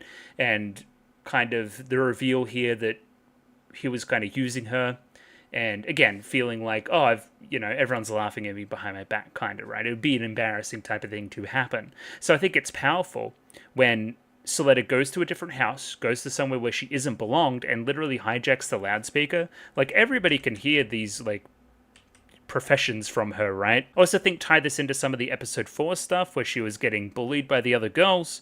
So like, she's kind of getting over her stage fright and her fear of being unpopular at school in kind of doing this and addressing this problem right here and now with Elan. That's kind of a different lens by which you can look at it through, which I think is quite cool. Even the singing of the happy birthday type stuff, as cheesy as it may be, it's also representing the same concept, right? She's kind of releasing her inhibitions and doing whatever she wants and moving forward in the process. I think that's pretty cool. Now, specifically for Elan here, Soletta doesn't know it at the time, but this is like triggering these memories in him again, right? As he closes his eyes and tries to, drown out Soletta and her singing of happy birthday, he can't help but think of this kind of fragment of a memory that he has of a previous birthday, right? Of his previous life. Immediately resulting in a call from Elan where he essentially tells her to just, like, go home. Don't call me again. What you're doing is stupid, but there's a half-heartedness in his voice. This was actually quite effective on him, I guess. From here, we transition into the dueling stuff, which is pretty cool. Soletta also throws down her end of the gauntlet, right? What she's staking, what she wants from Elan on her side of the duel. For her, it's to know more about him. Tell me about you. The actual you, I guess. Cutting through, again, part of the artifice there. Not that you know about the clone stuff at all, but you will learn with time. I keep saying clone. I don't mean clone. Just know that it's not clone. Gotcha. So I like these sequences from a pacing perspective, but I think if I was more of a mecha guy overall, I'd get a lot more out of, watching the thing kind of de-dock from the thing and fly out into space and look cool in doing so, and, you slide out of here and all that other kind of stuff. That's not me. It could be me in the future that knows all the mech names and thinks they're really cool and stuff, but it's never really been my thing. I'm more of a character guy, I'm sure you've noticed. Again, people doing like big kind of like Evil One type projects and really being interested in the robots of it all when it comes to Evangelion. Never really been my thing. Same here. Darling in the Franxx, I couldn't care less what the robots looked like. I was more concerned with whatever the fuck else was going on in that show. Jesus Christ. So yeah, again, if you guys keep me up to date with that kind of stuff and the stuff that I should be getting from this kind of stuff too, that would be appreciated. The one thing I did forget to mention about, again, Soletta's stake here is that it kind of sounds like a love confession too. I want to know more about you is essentially saying I like you, right? Yeah, it's fun that we're still using that, and it's fun that Miorine here is kind of on board with it too. She can kind of read between the lines a little bit and isn't just super jealous for no reason. Now, I mentioned it in the reaction, but again, there's a reason why Elan is fighting the way that Elan is fighting, keeping his distance, shooting from long range, self-preservation, all these other kind of things, right? It's because it reflects his personality, right? He never lets other people get too close. He's kind of been incentivized from a very young age, maybe, or at least since he's been Elan, right, to not reveal his true self, to push people away at all opportunities, right, and keep this kind of aloof, ice-like persona, right? Maybe that's why he has this persona. He doesn't want people that are familiar with the other Elan to get close to him, right? So, again, he acts all standoffish and high and mighty and stuff. There is a shift in the battle where the actual Elan, or at least some element of a stronger personality comes through, right? Whereby the combat changes. You know, it's a lot more intense, and kind of Soletta's staking a lot more in it as well. Again, she is peeling back the layers to get to what's inside in a cool way that's reflected in the combat. I like it. And again, just in general, keeping that kind of high level of production that I've come to expect from the show. I think a lot of this stuff looks really slick. So is this the kind of stuff we're talking about next episode, right? Where they try to catch Soletta in a gotcha, right? Is it because these two kind of mobile suits are linking up here at this time that they can both kind of communicate with each other, or is there a more specific point that they're referring to? I think maybe there is. Again, of course, Ellen would be slighted upon learning what you want from him, right? I want to know more about you. Well, all that I know is terrible things. Why would I want to tell you and relive the terrible trauma of my past and my current kind of occupation? I don't want to tell you that kind of stuff, so I'm going to lash out at you as a result. It's very interesting that as he's lashing out, he does get closer in the mech, and their swords kind of clash. Again, it's like these ideals are clashing as well. Even in reference to Elon's personal list of wishes that he wanted to do in the future, he had to throw that kind of thing away. Of course, that's something that Soletta can relate with very much so, you would say. Interesting. Elan ups the permit score here again, increasing that effect on his body, at that time using these individual gun bits to almost act like blades, right? Like, here's this really complex, like, dodging puzzle for you, right? Like, the lasers go this way and this way and this way, and you gotta, like, dodge in between them, right? It really calls into question Soletta's use of her own gun bits, and if she's able to maneuver herself to kind of get through it. It's kind of like almost Mission Impossible, James Bond type vibes, right? Secret agent kind of sneaking through all the lasers. An interesting moment here where one gun bit is left behind. We can see it here kind of being pincered by both of these lasers of Elan, right? It's interesting that all the gun bits go back to help this one other gun bit, right? It's like all these individual pieces of Ariel are super important. We can't just let one person stay behind. Again, it doesn't take a genius to see the metaphor here, I think, right? This is Soletta's personality. She's not going to leave anybody behind. If somebody is falling back and potentially in danger and getting trapped by something else, she will go back and help. That is in her nature, that is in Ariel's nature, right? It doesn't make the most sense tactically, but ultimately leads her to victory in the end, right? Who's to say how the battle would have gone if she lost one extra gun bit, you know? Again, I'm seeing in my mind's eye we're setting up for some kind of thing whereby she loses Ariel at some point in the plot. And again, Ariel will then act differently as a result, and you know, you'll see all this contrasted. I think that's how we're going to work this. Like, this is what I mean. Just fucking Guel just sitting in the woods with his, like, cup of tea and an iPad. It's something very quaint about it. I really do like it as a scene. Maybe the cut of the music there and the kind of forest ambiance. I think it does a lot for it as well. Up to permit score 4 now, and Elan's really struggling, right? He's pushing himself past his limits. This is the point of the reaction where I theorize the best way to beat him right now would just be in a war of attrition, right? You force him to go harder for longer and he's not going to be able to keep up. Again, that's almost like his inherent disadvantage of his being, of his lack of sync with, you know, everything else going on. He tried his best, but there's a reason why these Gundam things are banned, you know? It begs the question of what we're going to do in the wake of what happens in episode 7. It seems like we're going to be working going forward on making this Gundam thing ethical and safe, whereby Miorine is going to, like, study what's different about Soletta and her robot.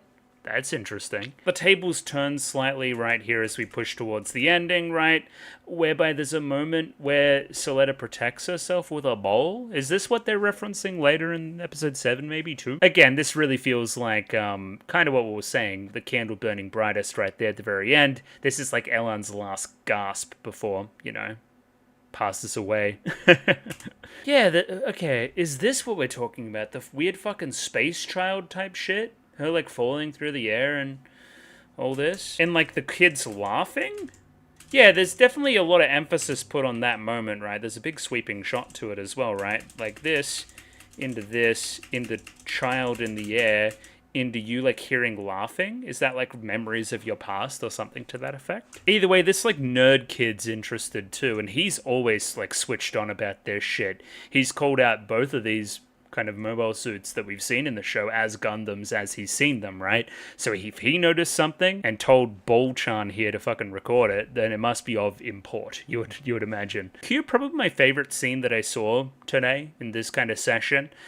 This final scene for Elan, essentially, right? Looking up at the sun, seeing it pass overhead, his kind of mobile suit melting here a little bit in this regard, right? The kind of aftermath of the violence, you know? We go straight from that image of the sun there into this kind of memory, you know? Like sun reflecting on the visor into that.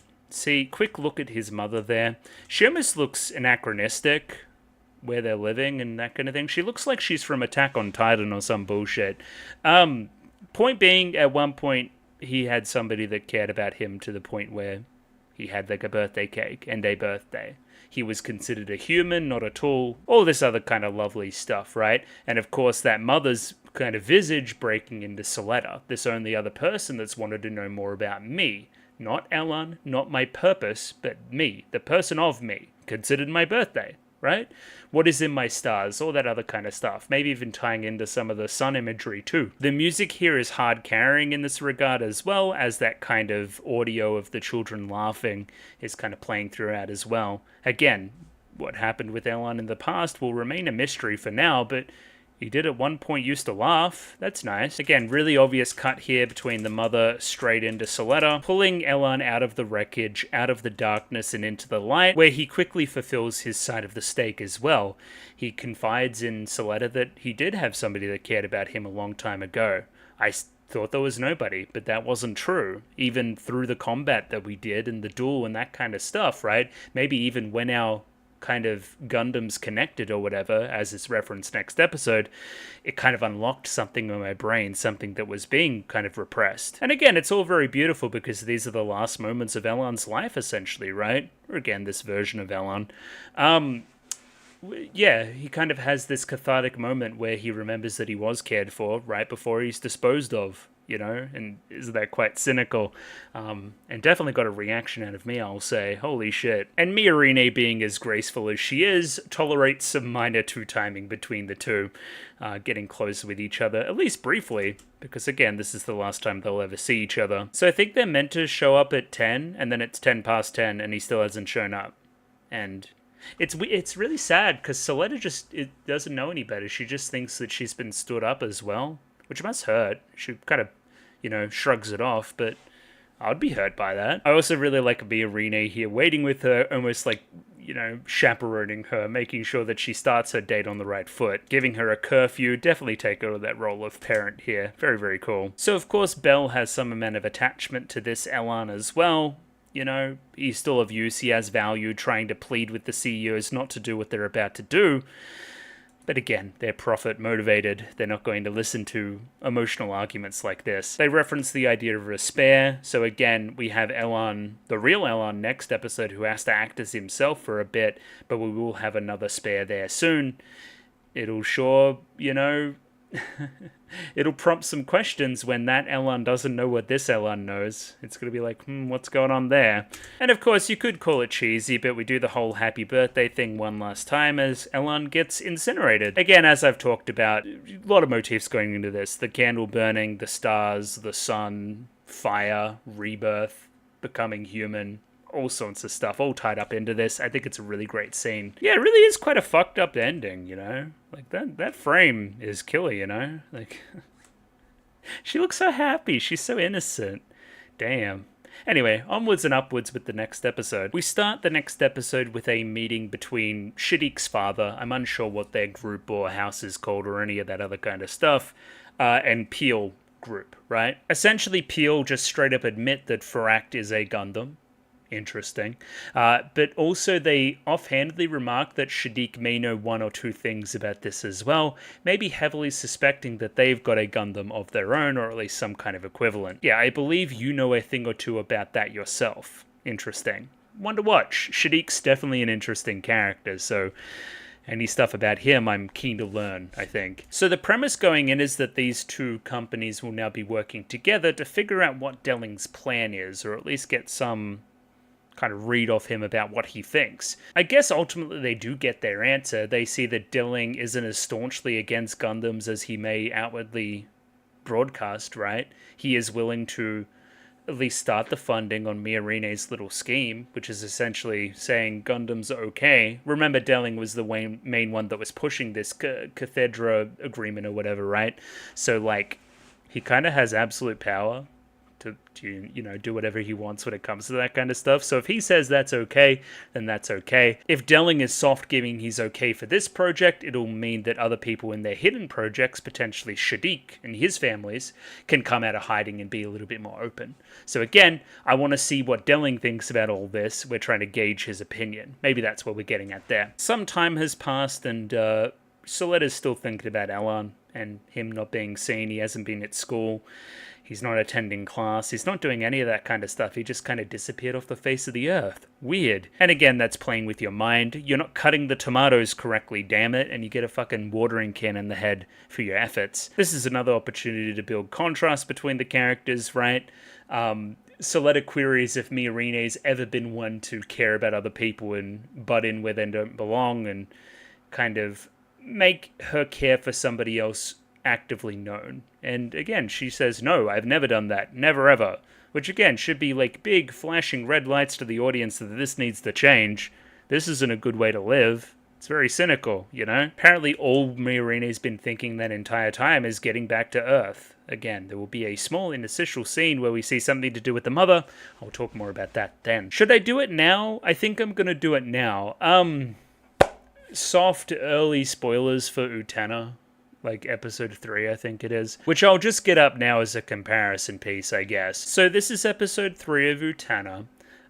Essentially, it's like the ballroom dance episode, right? It's broadly being indicated to us at the plot that Utena is something of, Torga's interest.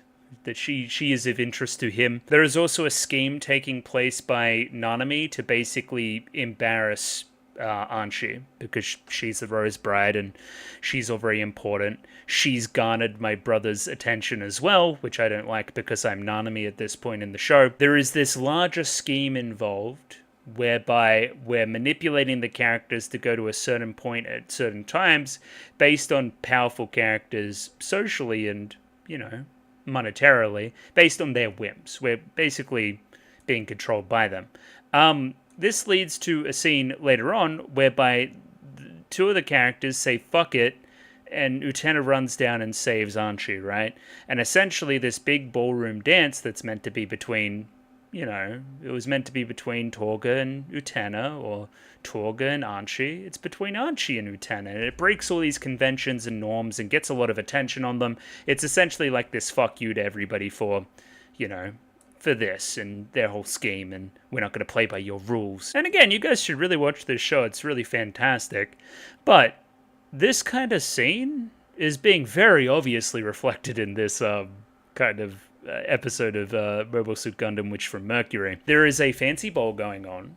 It is a manipulation from outside people in an attempt to embarrass one main character of the major couple in the show. One of the other characters runs in and saves the day and reverses this situation, whereby the two dance together by the very end. There is a combining of the teams.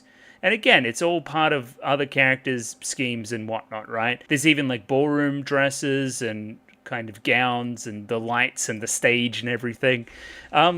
Shall we Gundam? Shall we make a business together? Shall we share this dance that gets the attention of everybody else on us, and in the process kind of subvert this scheme that was put together to, embarrass us and throw us out of the show and all that other kind of stuff? It's word for word, bar for bar, basically the same episode. That's a good episode of Utena. There's not a lot of bad ones. This is a good episode as a result. You should keep copying Utena. I think that's a good idea to make good fiction. More than anything else, I just think it's a good chance to get all the characters in fancy dresses as well, which is just good fan service. I kind of wish we saw Cecilia, I believe it is, and kind of everybody else. We didn't even really see like Guel's obviously kind of being kicked out here at this time. I would have liked to see him. I would have liked to see Choo Choo there. I would have liked to see all the side characters, all the kind of Earth House type people there. I think that would have been fun. They should have went harder in the fan service direction, in my opinion. It's kind of been one of the only episodes thus far that has been confined to one location, I guess outside of the prologue, which gives it a really unique feel as well. It's a singular kind of episode. Also, again, has huge plot in kind of implications going forward. I mean, like, Elan and Soletta are literally like joining forces together, and you're like the CEO, and you've got a lot of funding for that. Like, that's kind of cool. Like, that's like a huge development. It just is. Again, I don't want to nerd out about all this kind of stuff, but the color choices here are very nice. I like the red contrasting the blue. I think that's very appropriate. I also like your hairband turning into somewhat of a tiara. I think that's another great touch. Kind of really threading that line between bride and groom, prince and princess, all that other kind of fun stuff that, again, we went into in large detail with Revolutionary Girl Utena. It's just good. It's good stuff. The dresses are pretty too. Not that I'm really much of an authority on that kind of thing. The height difference is insane though. I never really noticed it until now. Also, apparently the kind of bust difference as well, which I don't really want to talk about either. There's a lot of quite smart exposition done very early in the episode, like kind of this whole ballroom kind of thing being this kind of weird conference essentially, right? Where people try to pitch ideas and get funding and all that other kind of stuff. They're all networking at that same time. We get introduced to the idea of this kind of big bar, seeing if people get the investment that they want for certain stuff. This person looking to integrated fire control software funding and it not quite getting through. Again, it gives the context for us, the audience, later on when the big fucking percentage bar comes up to know what the hell is going on. Even that smart, subtle little reminder there from kind of Nika that you are a top management class student, right? You're very good at this kind of thing. It makes it kind of believable later on when she comes through with this spur-of-the-moment business pitch. It's just something that's in her nature to do so, right? You could argue that she's potentially using some of her father's nous and that kind of stuff, channeling that when she, does what she does. And her learning to channel these skills instead of suppressing them, reclaiming them as her own skills in the process will be part of her healing journey, right? Again, losing that pride, embracing your talents, being the person that you were always meant to be despite the emotional misgivings you may have. Why is there 4 of them? I don't know. The more I ask questions about these people, the more it just concerns me. But real Elan is going to have to sneak in here. He's going to be part of the plan here to get Soletta on stage at the right time, whereby we'll then expose her, literally like spotlight on her, all like these raised platforms pointing the finger, calling her a witch.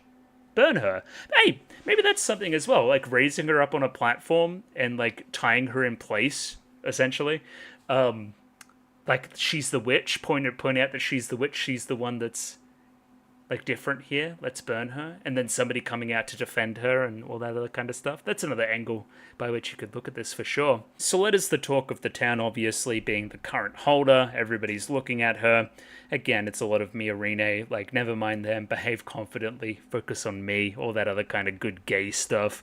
Yeah, again, it's this precursor to what happens later. You are secretly very, very important, and that gets used.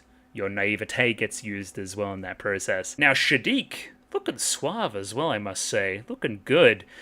There's a connection here between him and Miorine. Getting in close here, if possible, I'd love to receive your advice about our presentations. Coming from a man who won the contract for 4-card Sector 17, I find that hard to believe. Yeah, okay, so you two have been to these kind of schmoozy convention, pitching, networking type events before. That's kind of the connection here. Soletta is surprised at their rapport and how close they are. Again, Miorine is quite icy. Shadiq's neither here nor there. Her seeing this other side of her is quite interesting. Now, again, combining this with the information from the start of the episode, which heavily implied that you guys and your family have their own Gundam as well, are you going to be, like, targeting the other side here? Is part of your secret motivation going to be centered around you more than you? In that way, very, very much Torga areas from Utena, kinda. Interesting. Very, very interesting. We're very liquid between who's Utena and who's Anchi here as well, which I find really fun. It seems like Shadiq has this impression of Miorine that she never acts for anybody else. She's purely selfish. Seeing her act for Soletta's sake and act for other people's sake, and even by the very end of the episode, sticking her neck out literally to save Soletta, is more and more evidence to Shadiq that Miorine has changed. Does he like that? Does he not like that? It's yet to be seen, I guess. But yes, it does give us, the audience, the indicator of what she was like before. From here, our two girls meet up with Prospera. Very, very interesting scene ensues. Honestly, I think Prospera kind of undersells the, like, seeing Soletta type stuff. Like, seeing her and sizing her up and all that kind of stuff. Because again, Prospera doesn't really care that much about her daughter. A little bit, enough. Again, more concerned on the real prize here, the whole reason that I have you enrolled in the school. All that other kind of stuff. And again, quickly zeroes in on that and moves in. She's not being mum right now, she's being Prospera, if that makes any sense. Very clear to see that she has not a very high opinion of Delling either, right? Specifically repeating Miorine's line from episode 3 back at her. Episode 2? Whichever one she kind of called out to everybody in the kind of conference arena, right? Like, hey, remember how you said this about your father? Really emphasizing those words, because guess what? Prospera doesn't like Delling very much. Well, very, very subtle show. Very, very subtle. Like, yeah, what other kind of mother would literally tell her daughter to fuck off and get me some food because I'm about to schmooze your fucking wife? Like, that doesn't track, I don't think. That's not something that somebody that's in the right headspace would do. Prospera here uses the pretense of being kind of Miorine's in-law to get in close and have a closer discussion, right? About Delling and whatever else went on, right? This is the other instance of that 21 years ago incident type thing. Again, this is a huge question mark for me. What do you mean 21 years ago? Soletta isn't, like, she's not 25. She was 4. She had a birthday, I remember. Either way, Prospera here digging down even deeper into Miorine's kind of insecurities about her father, right? What's so unforgivable about him? He always looks down on me and makes decisions without consulting me. That day, didn't you think he was being unreasonable too? But most of all, okay, very quick here, let's have a little look. We think about Mum. Mum's in a fucking coffin. She's literally got like lilies in there too, very based. Somebody could probably go off on the Hanakatoba. Are these white daisies, maybe? These pink roses? Utena reference, oh my god. I'm also holding myself back from saying that the coffin is another Utena reference. I don't think it is, at least not yet. Then we see little Miorine looking sad in the church, very, very cool. Looks up towards her father, who seems to be walking away and not concerning himself with the coffin, with the funeral, or any of that kind of stuff. Again, I've said before, I'm reading into this something like he's too distraught to do this, and you're like misreading it or something, right? I would like to believe on some level that Delling is redeemable.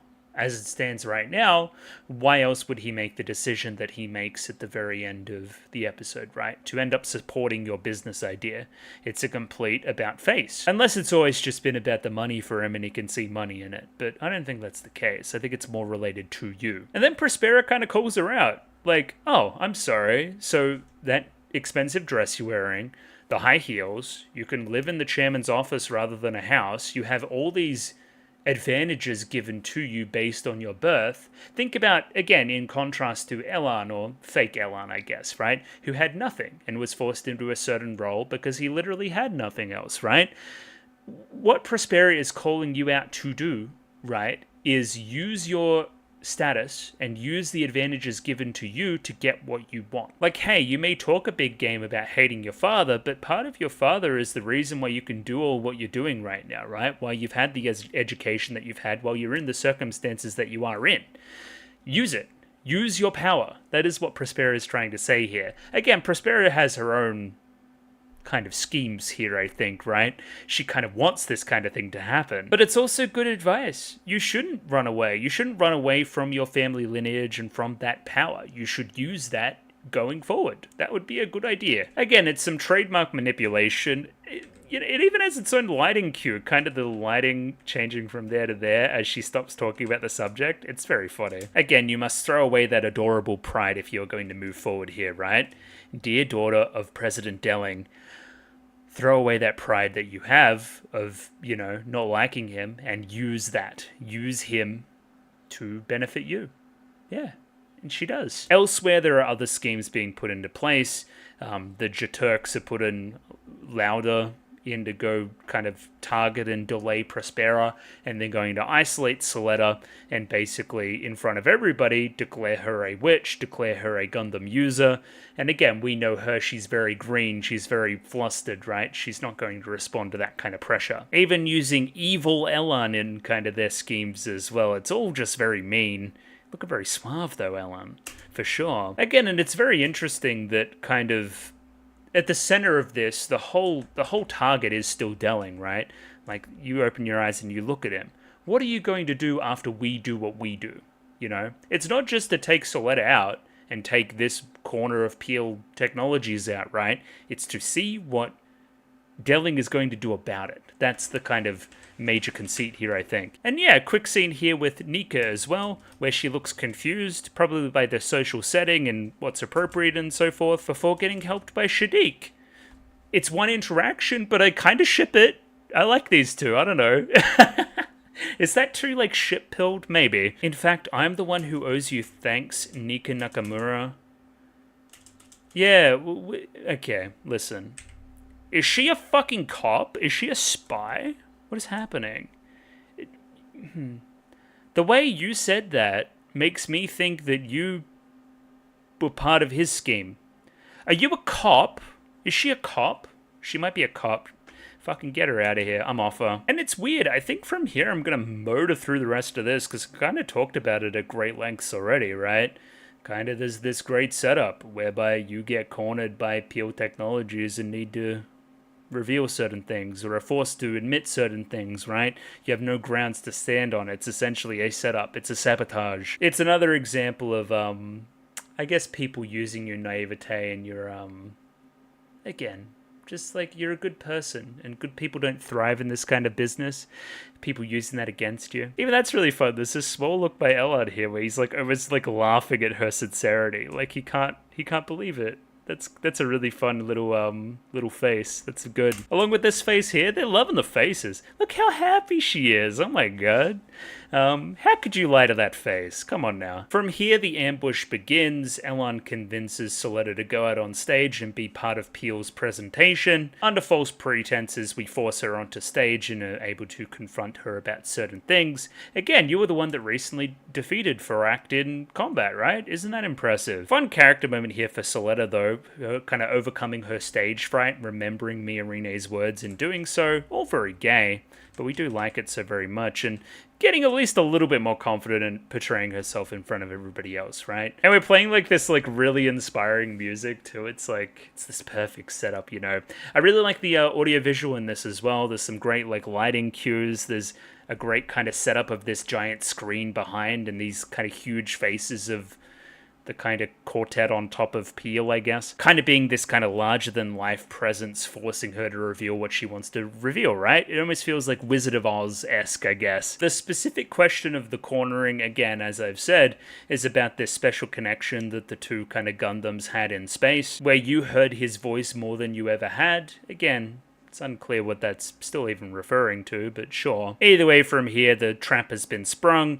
It becomes clear to us that Shinsei Development Corporation's mobile suit Ariel is indeed a Gundam. We know because our suit is a Gundam, so we're willing to take ourselves out and you in the process. Now, the machinations here are fascinating because I think Prospera already kind of figured that they would do something like this. That's why she planted the seed that she did with Mia Rine, right?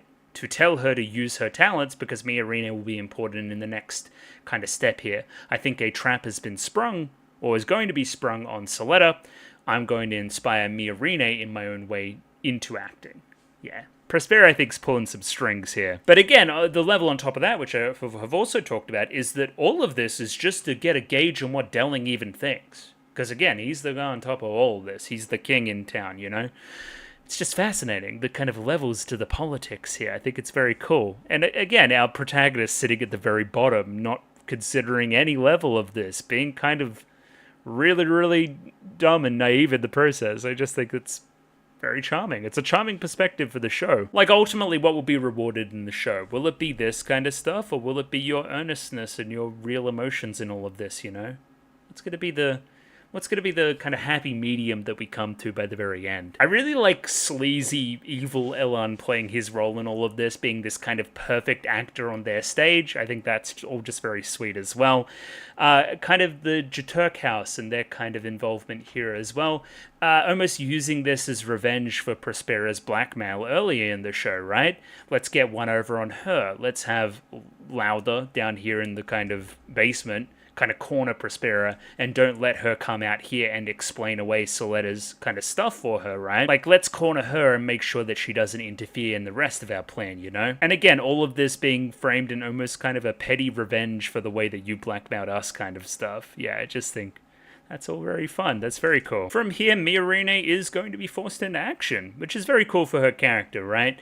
Again, in the process, revealing how much she cares about Soletta too, you know? Yeah, very, very cool. The interesting timing here as well is you perfectly, like, tee up Delling to do something about this, right? Surely you won't tolerate a Gundam, Delling. And he stands up like he's about to say something, but that's just when Miorine rushes in and does what she does, right? So, like, it's this really weird timing to it, right? We didn't really get to gauge Delling, though we kind of did through his eventual funding of the project, right? From here, it becomes Miorine's time to shine. This is all very gay too, and I like how she, I like her taking off her shoes, her heels in the process of running over and getting Delling's, like, kind of approval, right? It's kind of taking off this kind of layer of prestige and privilege and that other kind of stuff, and her pride, essentially, and getting to what she wants to get to, right? Like, it's not about looking prim and proper and putting on a good kind of facade. It's about getting shit done. And again, taking that Prospera advice to heart. She can't do it by herself. She needs to rely on some of her father's connections. Yeah, she queens out here like crazy. She, like, puts together an impromptu PowerPoint presentation, business pitch in front of the fucking Shark Tank. And yeah, she gets approved. It's very, very cool. Let's have a little read here. Consolidated balance sheet, disposal for act, all this kind of stuff. This would result in a loss. Therefore, my new business plan could literally generate twice the revenue instead of one loss, if that makes any sense. Essentially, we'll unite Shinsei Development Corporation and Pure Technologies. We'll merge and acquisition them together.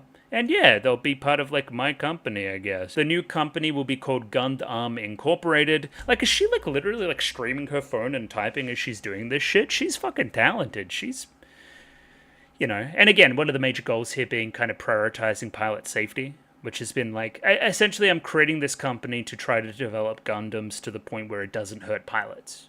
Which, again, is kind of like this living memory of what Elan, or at least our Elan, kind of lived for.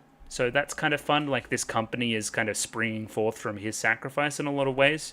From the ashes of him, something is reborn. That's a nice perspective on it, I guess. I like Shadiq here laughing as well. Shadiq's just, like, yucking it up. He loves this shit. Look at him. I really like this guy. I don't know if he's going to turn out to be, like, super mega giga evil at some point, but for now I'm a fan. I like him. So again, just to lay it out in proper terms, hey, let's unite Peel's Gundam stuff and Shinsei's Gundam stuff into one company. I'm going to be in charge. We're going to figure out how to make pilots better using this shit. What we need to do is convince everybody that there's also money in this, right? People think that achieving this kind of goal is a pipe dream. They don't see money in it. They don't see confidence, that kind of thing, right? They need something to push us forward to generate confidence and for everybody to move as well.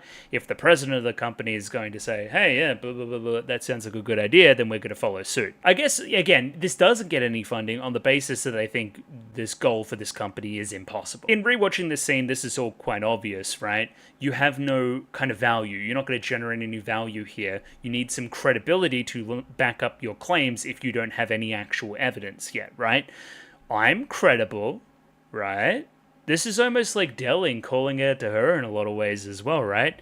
Like, if you abandon me, you abandon everything that comes along with me as well, so will you embrace, again, that part of yourself and use it for your own schemes? This is also Delling being kind of a little bitch. It's his, like, opportunity to get one over on Miorine in a public setting again and call her out and, you know, all that kind of stuff. Kind of the opposite of what she did very early in the show. But again, much to everybody's surprise, Miorine doesn't just take this lying down. She casts her pride aside, her shoes and her kind of adornments and all this other kind of stuff, and does what needs to be done. Again, bowing in front of her father, who we know that she doesn't like very much, casting aside her pride literally, bowing to the guy that she hates, and asking for an investment. Again, I think the bowing here is so very important to it, for sure. Now, this dialogue too. You can't run away. The Gundam's curse is a heavier burden than you think. Now, this could be like some big picture stuff about why you did what you did back in the day. Like, this feels like a line that will come back to haunt Miorine, right? You're getting in over your head with this kind of shit. Either way, from here we get funding pretty much immediately because, again, Delling has nothing if not credibility, right? Oh yeah, and we get our answer here too. This guy's like, so you accepted it, Gundam. Maybe you're curious about the decision back in the day as well, about what he did and why. Why was he so against Gundams back then, and why is he for them now? Yeah, so you did get the information that you wanted ultimately. The only one that really lost in all of this is Jaturk, right? Who wanted to pressure Prospera and get their revenge there and renegotiate some stuff, but wasn't able to because, again, Soletta and Miorine won the day. Again, this really being this great moment for Prospera essentially saying, hey, do you guys still want to talk to me about this kind of shit, or is your fucking stupid plan over? Yeah, very fun. A bit of pride from Prospera in Miorine based on her decision-making here as well. That's a fun scene too. You're very happy with what Miorine did for you. Yeah. Again, you're going to have to imagine that you're holding some kind of grudge for Miorine too, you know. We also end the episode on this reveal to Soletta that Ariel is a Gundam. And again, I kind of talked about this in the ED. I guess this is only relevant insofar as, like, you now know that you don't have the data storms that everybody else does, and what that means for you, I guess. And that Ariel's kind of illegal, or was for a time, I guess. Again, that's kind of our last reveal there of the episode. We'll leave it there. I kind of spoke in circles a lot there at the very end. I kind of wanted that to be a little bit tighter, but it's fine. It's neither here nor there. Show's very good. I'm largely enjoying it a lot, so thank you for recommending it, as always. Yeah. A lot of intrigue, a lot of following of things and what people want to do, and, you know, there's always multiple levels to all these interactions, I guess, in a way that I really like. Some really cute faces these two episodes as well. Some really fun fan servicey stuff. Some really fun use of metaphor. Really like the fire stuff in episode 6. And yeah, a big, stupid, gay kind of like Utena thing right there in episode 7. Kind of like, again, supplementing the dancing for the formation of this company, which I think is also very cynical too, if you want to talk about it like that. But yeah, fantastic stuff. I will return next week. Please look forward to it. May only be the one episode because I'm looking to knock over Eminence and Shadow, I mean completely as a show, next week. So again, potentially one episode is on the cards there. We'll see. Either way, thanks for watching. Patreon, Discord, like the video, subscribe. Catch you later. Thanks for watching. Goodbye.